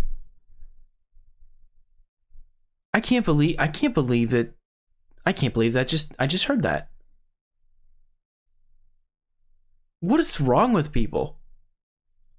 "Oh, who is that?" And the guy watching her responds with, "I'm your best friend, Santa Claus." This obviously spooks Alyssa even further as she now yeah. calls for her mom. The voice continues taunting her about being Santa Claus before trying to get her to do things. Specifically, he said, what's the secret word? And then he says, say the N-word with a hard R. So, Oh, God. That just tells you the type of kid that fucking hacked into the camera, man.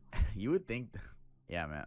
It's just so almost predictable. Yeah, let's keep going. Luckily, before the 5-minute long ordeal, What the hell is wrong with people? Her dad, who had been in the house, intervened, taking off the batteries from the camera. Later explaining the incident to the media, Alyssa's mom, Ashley LeMay, said it had been distressing even watching back the video. She had a gut feeling that the hacker could have been someone who knew the family or was at least very close by. Ashley also admitted that they had not put on two-factor authentication for their accounts. Ring ended up investigating the situation and confirmed that this wasn't a compromise on Ring security or a data breach. Instead, it was likely the result of a weak password and weak security measures on the family's part. But yeah, You got to make sure those passwords are like really good. Okay, and enable MFA, man. Enable multi-factor authentication, 2-step, bro. You need to do that, and you need, especially if you have a kid with a camera. I mean, come on. You should have done that first thing. Seriously. if you were listening to this story and were like, oh my god, I have a Ring camera, it could get hacked. It's like, no, I mean, just have a good password, have two-factor authentication, and don't share your passwords. Change your password every, I don't know, 6 months. Yeah, no one's gonna hack into your camera and tell you to say the N-word with a hard R, or tell you they're Santa Claus or something like that. But still, it was a rather unnerving incident, especially for an 8-year-old girl. Yeah, imagine like a fucking creep hacks your 8-year-old daughter's Ring camera for some fucking reason. She's probably fucking terrified because she doesn't know about technology. She doesn't know what's going on. And there's this random dude who's like my age or whatever saying, I'm Santa Claus. Say the N-word with a hard R. Like, what the actual fuck? The hell is wrong with people? Hey guys, Tough from the future here. I'm currently sick. I don't know if you could tell. Oh, that's too bad. Actually, no, you can't tell because I'm super cool. But I just want to let you guys know, make sure to leave a like. This is my reminder. I will, man. For you guys to leave a like. I didn't originally do in the video. I really do appreciate when you guys click the like button. I keep saying that. That's really it. Let's continue with the video. Great video already. Pretend DoorDash. In a very recent disturbing incident in March of 2023, a Ring camera captured. This is why I don't order Uber Eats or anything. Okay, I don't like that kind of stuff. Plus, the food just gets cold, and you pay like a bunch of money for, like $5 for the delivery fee, and then you're expected to pay a tip. A couple of people attempting to invade a home in Montgomery County by using food delivery as a leeway. As seen here, a woman pretends to be a DoorDash delivery driver and repeatedly knocks on the door of the home, which is located in the Harmony subdivision area. She looks like she's trying to see something on her phone and then goes back to knocking, even attempting to peek inside the house. All this while 4 people try to break in through the backyard, and they can be seen oh my god at some point. Now, fake delivery burglaries are already scary by themselves, but what's really creepy about the situation is that the woman in the video was lingering around the home for about 40 minutes from 1:20 a.m. to 2 a.m. The person inside the home, the homeowner's sister-in-law, later told the media that it had been just her and her nephew inside, and they even heard the commotion outside while the whole thing was going on. She was also able to identify the female suspect as having a large flower tattoo on her right thigh and a floral one on her wrist too. This can be seen on the Ring camera as well. Now, while the group apparently caused some damage to the external part of the home, they never managed to get in, and witnesses said they drove off in a dark-colored sedan. The homeowner's sister-in-law also emphasized Look at that these while police fucks. didn't take anything, they sure took away the peace and sense of security that had been there before. The incident also left neighbors spooked, particularly because this was set up as a DoorDash delivery. One resident explained that everyone in the area loves using DoorDash. The sentiment there is that there's truly no way of knowing who you're gonna open your door to if you're expecting a delivery driver. And even the police recognized that, as they advised no one should open their door to any delivery service unless they were expecting such a service. The police also mentioned that legitimate DoorDash drivers would have no problem leaving the food outside, with no need to open the door. That's a lesson for everybody. Do not open the door to anyone without checking, like through the peephole or whatever that's called first, okay? Don't open the door to anybody. If you have a little thing, or if you have a window, you gotta look. Or a security camera, you gotta look. It's just ridiculous. You can't trust anybody, okay? Especially not food delivery people. It could be anybody coming up to your door. You have no idea. Scary clowns. Oh, Alright, Jesus. so- Okay, wait. Oh my God, I have to prepare myself. I hate clowns. That American Horror Story episode scared the fuck out of me. I'm going to talk about these clowns. I feel like I should mention that this was part of the 2016 clown craze. 2016, Oh my God, I remember was, that. Freshman year in high school. In 2016, I was leaving middle school, entering high school, and I remember this. I remember it clear as day. Y'all, I'm 22, all right? I'm not that old. I'm not old, bro. 22? I'm 27, bro. It's not old, bro. Y'all gonna call me old head. It's because y'all like fucking... You're young, bro. 15 and shit. Whatever. That's not the point. Hey, all my 20-year-olds, let me know in the comments y'all watch me, because I have faith that I have an older audience. 20 You do. 30-year-olds, 40-year-olds, 50-year-olds. You have an older audience. I'm 27. I'm 5 years older than you. And your content is amazing. Thank you, Tuv. Amazing content all the time. I know y'all watch me. Please let me know. Anyway, so basically, it was kind of like a trend. It was one of the weirdest trends, actually, where people would dress... I'm a fourth-year medical student. Oh my God. in these clown costumes. UNICEF is great and all, but I don't want to hear it right now. Y'all watch me. Please let me know. Anyway, so basically it was kind of like a trend. It was one of the weirdest trends, actually, where people would dress up in these clown costumes. I'm pretty sure it was October 2016, and literally just wait to be taken pictures of or make people run away from them. I mean, that it was really it. It was kind of risky on your end if you wanna, oh, I'm gonna dress up as a clown. It's like you are risking getting beat up by, you know, someone who wants to impress a group of girls or something. Yeah, so that was a 2016 little trend. I wanted to mention that. Clowns That trend can was be lovely, stupid. but has Oh my captured by God. This Ring camera in Toledo, Ohio. Oh my God. They, or rather pretend clowns, can be pretty creepy too. This happened back in November of 2016. That is a huge fucking machete.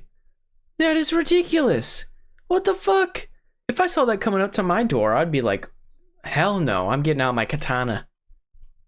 And as seen in the video, a clown approaches what looks like a front door while donning a zombie-like walking style. Even scarier is that they're carrying something that looks like a machete, which they hold up in full view of the Yeah, that's camera. ridiculous. The clown walks all the way to the door, peeks around, then rings the bell, and disappears back into the darkness of the night. Not many details are available for this incident, which sort of makes it even creepier. Like I said before, this was hopefully just a random teenager or young adult playing a joke on someone. I would hope it wasn't actually a murderer who's the new clown killer or something. Now, this is just one incident that was captured on camera, but I also have another one to show you. Yes, it's Oh, also boy. another clown caught on the Ring camera, but I would say this is a little creepier because this is just breaking into someone's house with an actual weapon. So this one took place in a home in Texas. It was peeping into windows and trying to open doors. The video first appeared on LiveLeak with the original. Oh my God.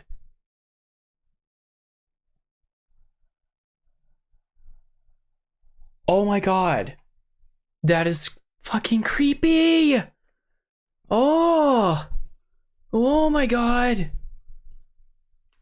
poster attaching the caption, "This morning I noticed my gate was open. I checked my surveillance cameras and found someone in a clown costume was trying to get into my house. I'm sure we would all be dead today if he was able to get in." This happened at around 2:25 a.m. and just as in the first video, the clown here is carrying a weapon, a knife, that is clearly visible to the camera. They tried the first door before walking around and trying a different door, then a gate, dude, opens, and then more doors. The clips of course spread fast due to its creepy nature, and while some dismissed it as a oh my thing, god, they reported that it was something that law enforcement was taking seriously given the they need to put a lock on that gate.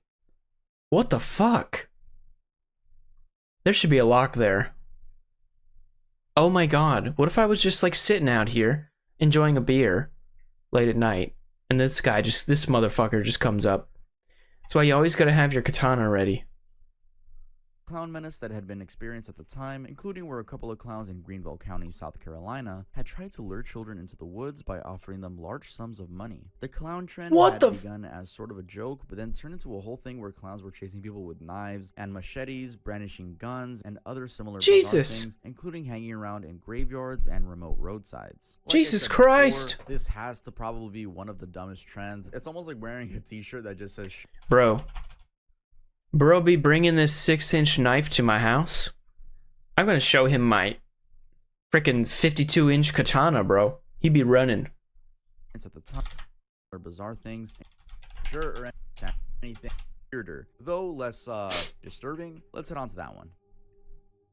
All right, what we got? Fake kidnapping in Albuquerque. On the night of June 14th, 2022, this video was captured by a Ring camera. Initially, people thought what they were seeing was a 10-year-old kid being chased and beaten by a group of adults, but that would all soon change. We'll come back to that, but first, right as the car pulls over, what the fuck? Them can be heard saying, "I'm only 10." I'm only 10 times as they get chased around, and as they run, they can be heard saying, "I have to go home to my parents." That was of course alarming, and the video quickly got shared around. First appearing on Neighbors by Ring, which is just Ring's community app where people can share things that are going on in their community, and they can provide their Ring footage, or they don't have to, they could just type out anything. Either way, it's a community app for the community. The original poster on Neighbors was sort of asking if anyone was missing a 10-year-old and stating that they had captured them getting beat. Wait, so just so I understand, Ring is like a social media kind of thing for people with doorbell cams to share footage of creepy stuff and like weird people?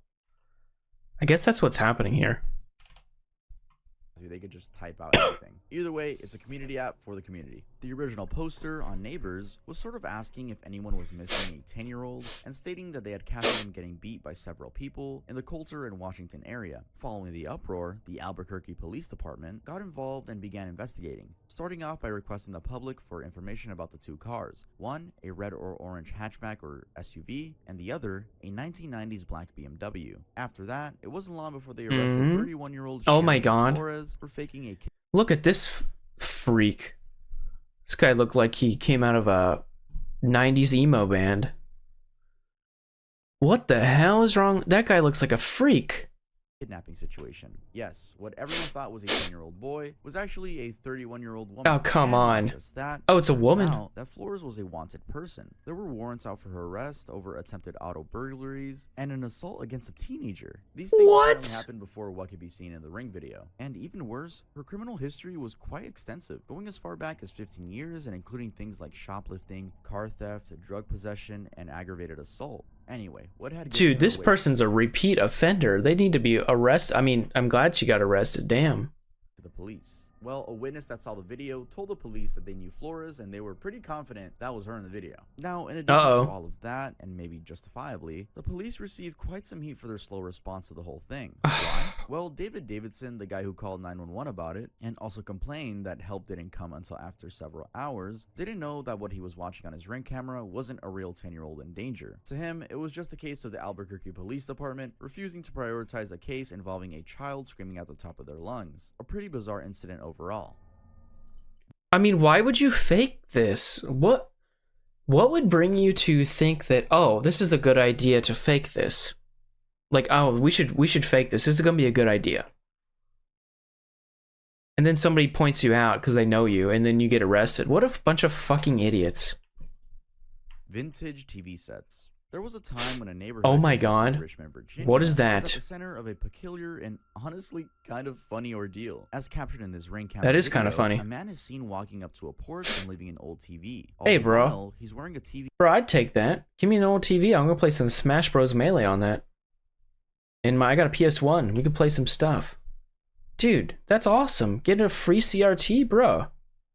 On his head, and it's clear that he can see through it as he's able to walk up and down the steps leading to the porch. He places the TV down, then walks out and disappears into the night. That's Wearing the same awesome. Blue attire, which looks like a uniform. He did the same thing across several homes in the neighborhood. He waves to the ring camera. This also means that he for sure knew he was getting recorded by different cameras all over people's doors, but wasn't fazed by that at all. Now, while leaving just 1 or 2 TV sets could have been pretty funny, this guy went the extra mile, and within about a week, he left about 60 TVs on 60 Oh my different God. homes. This caused a lot of confusion among the residents of the Gray Oak subdivision. That's a little in the Glen creepy. Allen neighborhood. One neighbor, Robin Shore, who received a Toshiba FST Blackstripe TV made back in 1986, did for instance think that Amazon had just gotten lazy with their delivery to her husband. She thought her husband ordered a TV online and they just didn't bother to properly box it. However, through the neighborhood online group, she soon realized Dude, why would you like think that somebody would order a TV from Amazon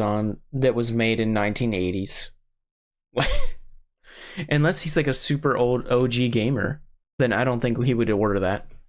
home wasn't the only one with such a TV, and unsure about what was going on, the speculation became that those TV sets were Trojan horses that could cause some sort of harm if allowed into the home. Yeah, that's Some even creepy. opted to open them up and check if anything fishy was going on. Anyway, soon the police got involved and confiscated almost all of the Was anything TVs. weird However, inside? without one, knowing who this man was, and two, not knowing a clear motivation, they couldn't charge him with any criminal offenses. Was there Just a anything inside the random dude TV? giving out old TVs while wearing a TV on his head. Just really, I guess there was no motive. There was no. He was just given TVs, bro. I mean, dude, I want that TV. Give me that TV. I got a PS2 and a PS1 and I got a Sega plug and play, and we got we got some Smash Bros, bro. We need that. I actually want that. a funny, weird. It is funny. I wouldn't consider that most disturbing things. Doorbells capture Maybe you can put like that in a different video for like the most wholesome thing. incident. The 3-hour doorbell list. Ring doorbells capture a lot, but probably top among the most disturbing Oh my ones God. is this one. This is a video from Salinas, California, where a man was captured licking a doorbell for an entire 3 hours, as clearly seen in the shared clip. What? Dude, do you know how dirty a doorbell is? A lot of people touch that thing, and people don't wash their fucking hands. Alright, let me ban this stupid ass bot that came in my Twitch stream. Fucking bots. Get the fuck out of here. Nobody wants your stupid shit. Alright. Sorry about that. Don't be coming in here, you fucking bots. Get more views here. How about get fucked here? Get fucked here, bro. Alright. The man, later identified as Roberto Daniel Arroyo, simply leans on the wall and sort of slithers his tongue on the doorbell. That while is staring weird. Directly at the ring camera in front of him. People don't wash their hands right. Owner, Sylvia Dungan. People are fucking disgusting. They don't wash their hands. I've literally been into the men's bathroom in Japan here. They go to the bathroom. They go to the sink. Some of them don't even go to the sink. They just walk out. It's disgusting. And if they do go to the sink and actually turn on the water, they do one of these things. I call it the 2-finger wash. It's like, shoo. They're like, ch-ch-ch-ch, and then they go. It's just one hand, too. It's not even both hands. They think that cleans them. Ridiculous. That's fucking disgusting. Said that the man was relieving himself. She also said that she What? wasn't home at the time, but her kids were. The family What do you mean had just relieving installed a themselves? Security system, and being a modern one, it had the feature to notify them when someone was around the front porch. So, on that Saturday, while her kids were not woken up by the noises, Duncan said she got a lot of notifications about someone being at the door, which was weird because it was about 5 in the morning, and the only person who could have been there, her son, who probably had worked night shifts, never used to get home until 6 in the morning. All that prompted her to go on and check the footage from So that who is morning, this and weirdo? That's of course when she saw the bizarre bizarre incident. She also didn't think the incident really caused any harm despite it being incredibly weird. She admitted that they kind of laughed about it afterward, as Arroyo, the guy, didn't break anything or harm anybody. They did, however, thoroughly clean the doorbell after. Yeah. Now, according to Miguel Cabrera, I would. the Salinas police spokesperson, the department was pleasantly surprised at how clear the image quality was on the Ring camera, so it didn't take long to identify the culprit. He went on to be charged with petty theft and prowling. Overall, a very strange thing to be captured on a security camera. That is weird. Now, the incident that I just described happened in January of 2019, and it seems like he inspired someone, because Oh barely God. a month later, It became a trend. It became a trend, didn't it? It became a fucking trend. Please tell me I'm wrong. by another Ring camera. So this is yet another man licking a doorbell. This time it was at a home in Lake Worth, Florida. This happened at around 6 a.m. and as can be seen in the video. Oh my God, I don't want to see that. I don't want to see your nostril hairs, okay? That's fucking disgusting. The man leans over several times. Stupid ad. Nobody fucking cares. Doorbell camera, and as can be seen in the video, the man leans over several times licking the doorbell camera and then starts pointing at different sections of what looks like a newspaper that he's holding. According to the homeowner who had been in bed at the time, she got a notification on her iPad that someone was at the front door, and that's how she ended up checking to see what was going on. In a surprising twist though, while the man's behavior was strange, he wasn't a stranger to the neighborhood. The homeowner apparently recognized the man because he used to live there in the neighborhood before becoming homeless. He was apparently said to have been suffering from some mental health problems. Edgar Morley, that's a too local bad. public information officer, also added that this man was someone encountered by the police, quote, on a frequent basis. When questioned, he admitted to having been at the residence and said that the owners were his friends. He thus never got charged with anything, although that could also be because, according to Morley, the public information officer, Florida, while a weird place, doesn't have any doorbell licking laws. And as for the homeowner, they thought it was a really good investment because— Why would you have a doorbell? I mean, why? I can't believe I'm asking this, but why would you have a doorbell licking law? Because you won't have one of those because you don't expect people to lick doorbells like fucking weirdos. Never know who may be licking your doorbell. So if you guys are considering buying a Ring camera, don't buy it for your safety or your protection or your privacy. Ew, who cares about that? Try to get one in order to catch people licking your doorbell. Let's head on to the next one. Man just keeps showing up. Showing up at someone's house carrying a what the is fuck? definitely scary, but so is simply being a creep and non-stop showing up at a random person's house, especially pretending to be your part of social services. This is something that was captured by a Ring camera in Sacramento, California, where a man showed up at a home several times, including at night, claiming to be from social services and demanding to be let in. In one of the videos, he can clearly be heard saying he's with social services, while in another, he claims that he can hear a child crying, a baby. Social services. Claiming he's from social services. Yeah, my social services. And asking the homeowner to let him come check on children inside the home. You know, I hear it. All that to be allowed to come in. In one of the videos, the woman inside can be heard telling him to leave and notifying him that she's calling the cops. Now, more detailed reports of this incident indicated just how weird and scary the situation was. For instance, the man had come to the home about 4 times in just a few prior weeks. Then, all these times, it had been just the woman and her 4 kids inside, as the woman's husband would be away. Also, all these 4 times, the woman had apparently called 911, and while the police responded, the man had not been arrested or even issued a citation. According to her, it seemed like the man knew she was alone in the house and had no way of protecting herself. That's weird. Strangely, when asked by a reporter why he kept going over to the woman's house, the man just said that he never intended to irritate them, but rather to see if they were okay. This was of course despite the police warning him not to do so. Anyway, commenting on the situation, Mark Reichel, an attorney in Sacramento, told the media that the man indeed was breaking state law around harassment, and in any case the woman filed a civil harassment order, a judge would grant it. The justification would be that his creepy behavior was repeated annoyance and disturbing her, and it was also a pattern that was predictable. Yeah, that's weird.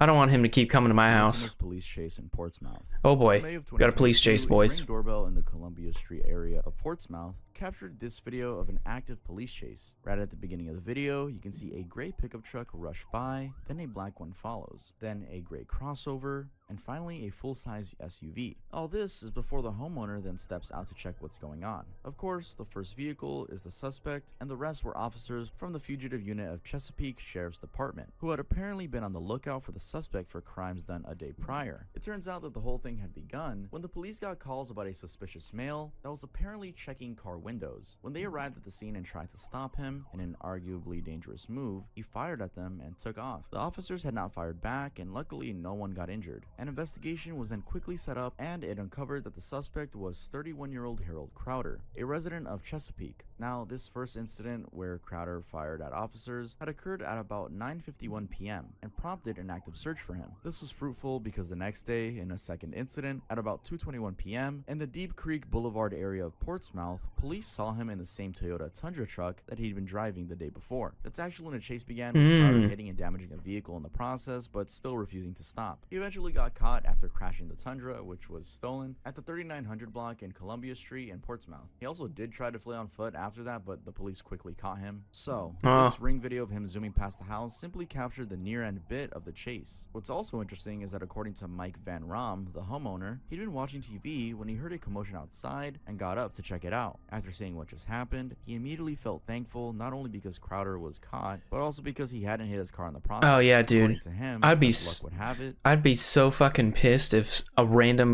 some random dude just hits my car parked in the parking spot because they're running from the police. I'd be so fucking pissed.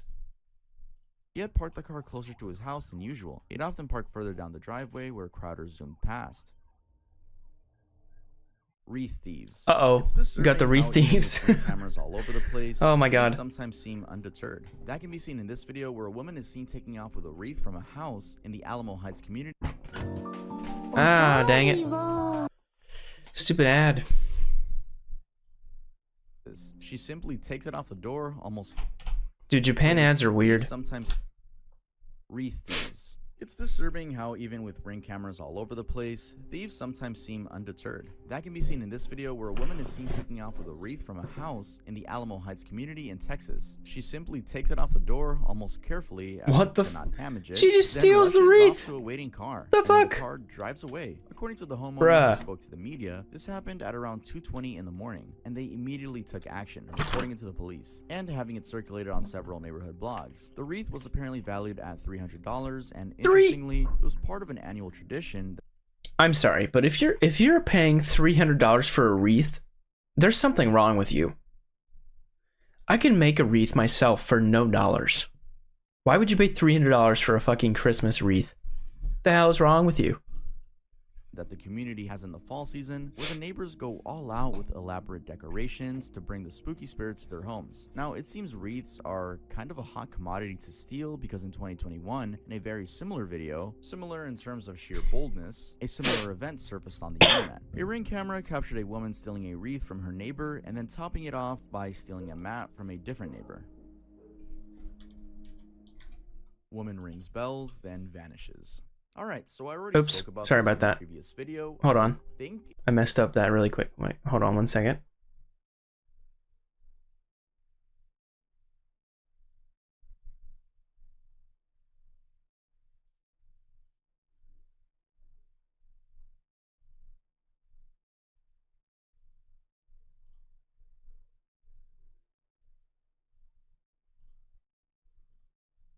Okay, never mind.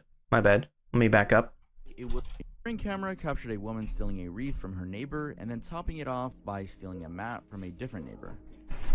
Oh my god. Steal a map, bro? What the hell? Spells, then vanishes. Okay. All right, It's just a ding door ditch, I guess. This video, I think it was the... Wait, what did I say that right? Wait, ding dong. Oh, I said a ding dong ditch. That's what it was. Not ding door ditch. TV footage video I made like maybe last year or 2 years ago, but I'll still speak about this story again just to get it out there and hopefully remind people that cases like this exist. On August 23, 2018, at around 3:30 a.m., a half-naked woman wearing just a t-shirt went around homes in the Sunrise Ranch subdivision area of Montgomery County, ringing doorbells. As seen in this video from one of the Ring cameras, she walks up to the door and rings the bell, seeming like she's in need of help. She apparently did that to a couple of other homes, and due to the confusion that this caused, and the fact heck? that no neighbor properly identified her, an investigation got launched with lots of people from other areas across the country trying to send in missing person posters, hoping that it was someone they had been looking for. Going back to the video, it's clear she has some sort of hand restraints hanging from her wrist. The assumption had been that these were regular handcuffs, but they were later confirmed to be handcuffs for adult play. Now, initially, Oh Jesus! remained unidentified. Yeah, I thought at first it was like she was like running from the police, like she got away from the handcuffs, but nope, it's just some weird play. It seemed like she just vanished into thin air. But that was until deputies found 49-year-old Dennis Ray Collins dead in his house. What? This was a couple of days later after the woman had been seen on the Ring videos, and it turned out that she was connected to Collins. Officers said that inside the home, they found items that matched what could be seen on the doorbell videos, and through that, they were able to locate her and get in touch. In short, what had happened was that Collins had threatened to commit may have contacted his ex-girlfriend. This ex-girlfriend then requested a welfare check on him, but by the time deputies had gotten there, it was too late. Oh man, the woman in the video, that's too bad. She was seeking help due to domestic violence, as that was the stance by the police. Specifically, they believe she had been unlawfully restrained and sexually assaulted by Collins. Inside Collins' Jesus, home, there was a suicide note that connected the woman to him, further solidifying their theory. Now, her story was that she broke free from Collins, rang about 2 doorbells, then returned home before driving to her relatives in Dallas-Fort Worth. This is where she was when police had contacted her. Anyway, this is overall a very disturbing incident. That is disturbing, considering that Collins had a prior criminal history, having been convicted of sexual in 2000, oh my god, which he got probation. Interestingly, the sheriff's office said that based on the Ring video, their intention had been to investigate him for kidnapping, unlawful restraint, and sexual assault. Jesus.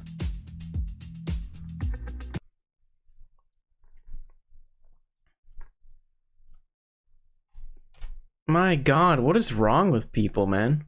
Intention had been to investigate him for kidnapping, unlawful restraint, and sexual assault. Man. Followed home. Oh Jesus. That is a nightmare fuel. Being followed home by some fucking creep. That's just, dude, that's a nightmare, man. Never want to be followed home by some weirdo. Why is my webcam sometimes stuttering? Is that, I don't know what's wrong with that. Like, the video is fine, the gameplay is always fine, but sometimes the webcam stutters. I don't know if it's because of my graphics card or what. I have to look it up. I have no idea what's going on. Oh well. A traumatizing experience, but when a gun is involved, this escalates a whole lot more. On July 15th, 2022, oh my god, a camera at a home in Wheat Ridge, Colorado, captured such an incident where a man is seen approaching the home with a drawn gun before fleeing. It turns out that the 2 suspects in the video, the male with the gun and the... Hold on 1 second.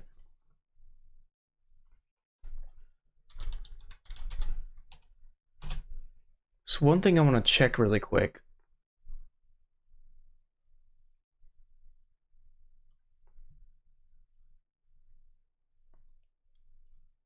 Nope, that wasn't good. Nope. Huh.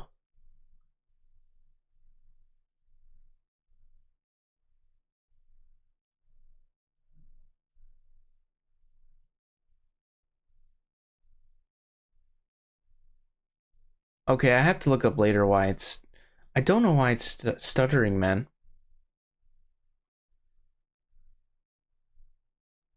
Maybe it's my OBS, or it could be the camera. Anyway.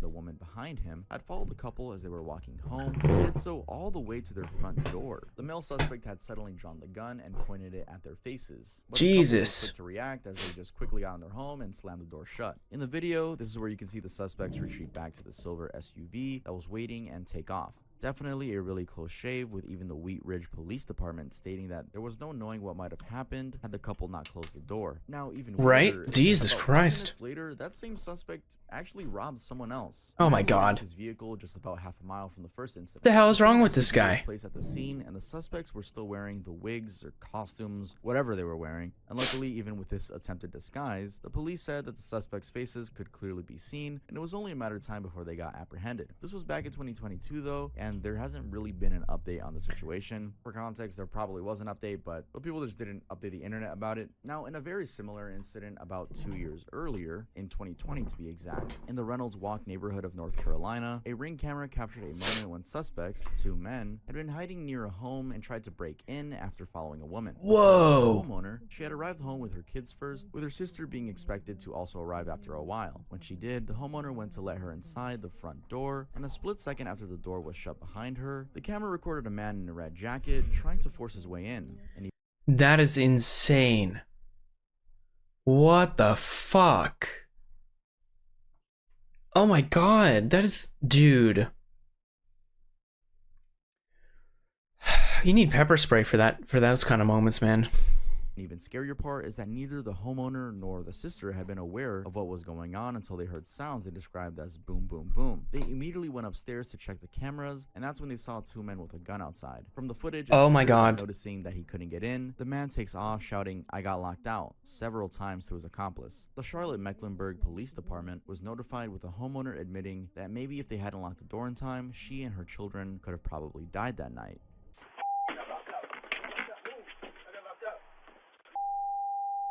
One man appears to drop something in the front yard, then rush back to pick it up. These degenerates need to be locked away, man. Fuck these guys. So we all know Florida is full of Florida men. Well, in 2018... Oh my God, wait, I've heard about this. Man with a rifle at 4 a.m. I've heard this story. This is insane. area, a Ring camera captured this clip of a man ringing what turned out to be a neighbor's doorbell in the dead of the night. The man, who it's clearly visible that he's carrying an assault rifle and wearing a bulletproof vest, sort of staggers into the front porch That of the guy's- home before coming all the way up to the doorbell and ringing it. He then immediately walks away and disappears into the night. That guy's Now, this is geared up. obviously a really scary incident and a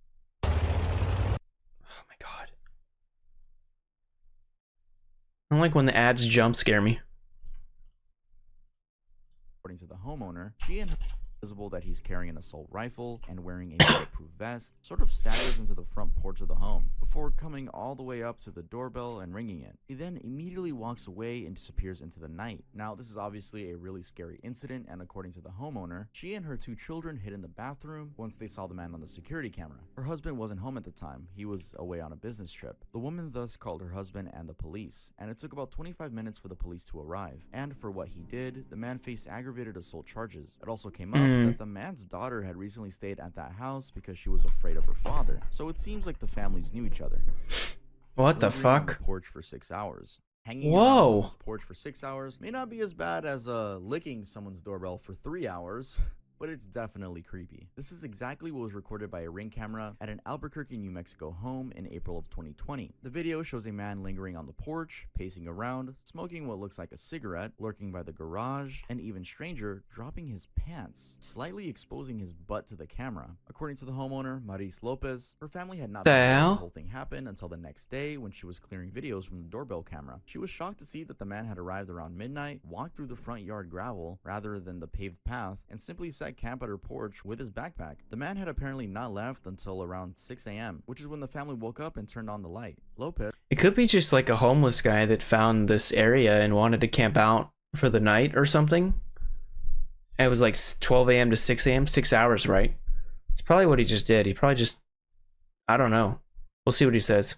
the homeowner, when talking to the media, said that while there was no interaction with the man, she felt disturbed, especially given he had at one point peeked into her son's bedroom. Terrified, she Okay, reported the matter to the wait a second.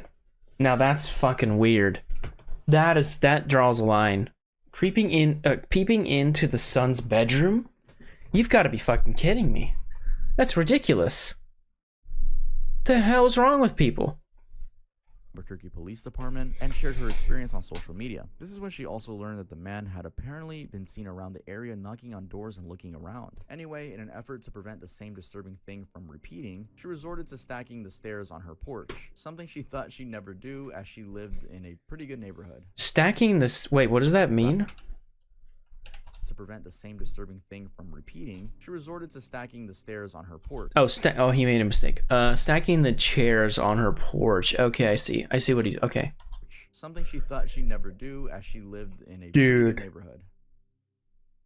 You can't trust. You can't trust any neighborhood, man. Just because it's like a good neighborhood doesn't mean it's a good neighborhood. Just because people say it's a good neighborhood doesn't mean it's a good neighborhood. You shouldn't trust that. Always be alert. Well, this could be disturbing or not, depending on your fear of snakes. But it looks like snakes, especially rattlesnakes, have a thing for doorbells. In 2018, a Ring camera Oh my god! belonging to Allison Keller captured this video, where a snake can be seen hanging on the. Oh my god! Imagine a snake, a poisonous, venomous snake, just on your fucking doorbell. You can't get in your house or get out of it. Door by the camera and slithering around. This was around 2 a.m. at night, and she'd apparently gotten an alert from the camera that someone was at her door. She wasn't ready for what she then saw. Other incidents include this video from 2023, where a homeowner named Bobby, in a very similar way as Keller's video, received a notification about someone Oh my being at his god. door in the dead of the night, only to look and see a snake slithering around the doorbell. He admitted that he was thankful for the camera, because if he had walked out and The snake's probably just like, bruh, this is pretty cool. I like this area. Let me camp out here. He's probably just like chilling. the snake, he might have gotten a heart attack. And just for good measure, here is yet another uninvited snake on the doorbell at night. This is from 2019. Man, snakes are bad, dude. Alright guys, thanks for watching the video. Amazing video. A like on it. Actually, please click the like button. Do it. I will. I'm clicking it right now, Tuv. Here you go, boy. All I'm saying is, you should probably subscribe. Here you go, buddy. Time I'm grinding on YouTube again. Make sure to go check out Boy, here you go, boy. the trailer for 2 Gay Cats. Like. Yes, the show I said I was working on last year. I've been working on it for a year now. Oh, you're working on a show? That's pretty cool. But I have a cartoon coming out called 2 Gay Cats. It's over on my second channel, but this is the end of the video where the watch time drops off horrendously. So I gotta say bye quick. Goodbye, guys. I'll see you guys. I'm not dropped off. I didn't drop off. Also, guys, dude, subscribe. Subscribe to Tuv. He's amazing. And like the video. I'll link it in the description. But that was the most disturbing things caught on Ring doorbells. What a banger video, man. Amazing video. Anyway, I think that's gonna have to do it for me tonight because it's getting pretty late. It's almost 11 p.m. I got work tomorrow. But yeah, we watched a lot of videos today, guys. We watched Internet Anarchist. We watched Sunny V2. We watched Nick Crowley. We watched 2 CoffeeZilla videos, and we watched a Tuv video. That was really fun. I like doing that. Let me get to my full face. Hey, what's going on? I'm gonna do some thumbnails, bro. I'm gonna do some thumbnail photo shoot here. Oh my god, I'm still recovering from the virus I had. Get the zoom out. Okay, cool. Nice. Hey, dude, why does it stutter? Like, I don't know why it stutter. You see that, right? It stutters sometimes. I'm gonna fix my hair. Fix my hair for the camera. There was one hair out of place. Hold on. Let me get my hair good.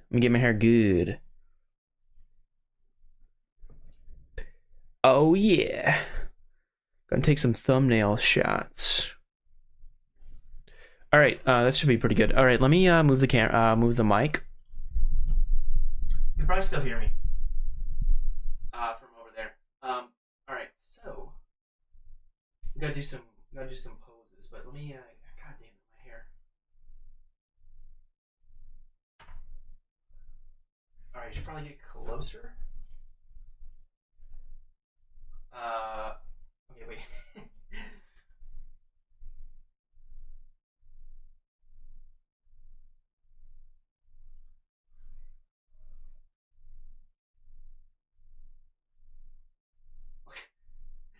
This is so weird.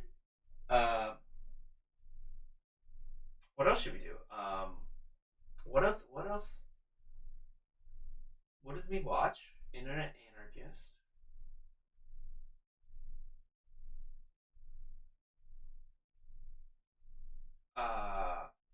Oh yeah, we should do one of these.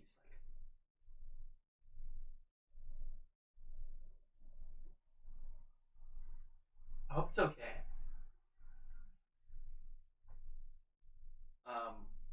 We watched Doctor Disrespect.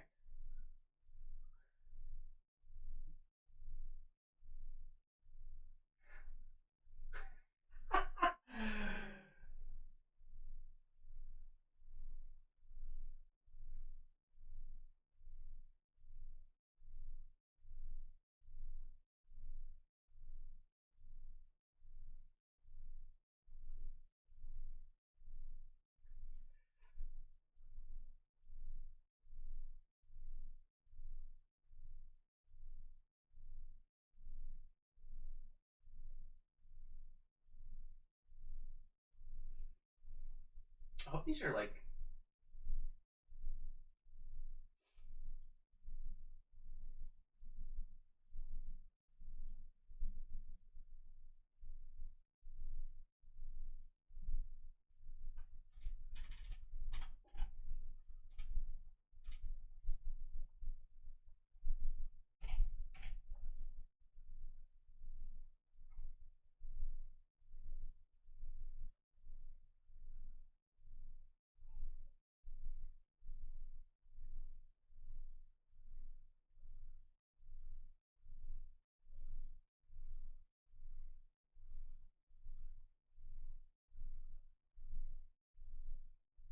All right, I was just looking at the YouTube thing.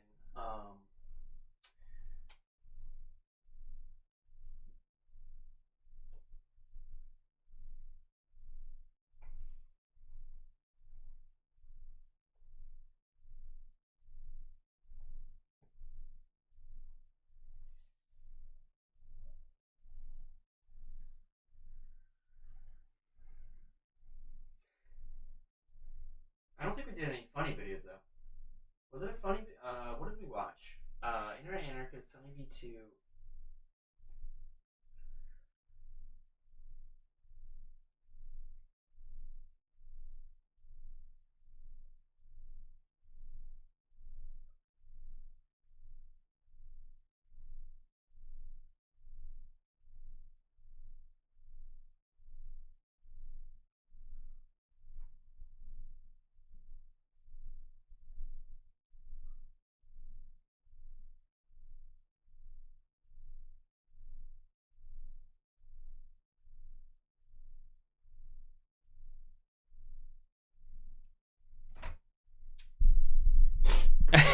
Okay, dude. So we watched Nick Crowley, that creepy video, and then Tub video, and then 2 CoffeeZilla videos, and the Sunny V2 and Internet Anarchist videos. So if anything, like, I mean, I have the same setup. I'll just put on another white T-shirt, and if I'm missing like a thumbnail, like a picture that I want, I'll just take it later or whatever, you know. So we're all good, all good, guys. Anyway.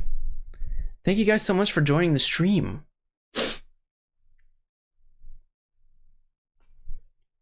Let me do a couple more. Hold on.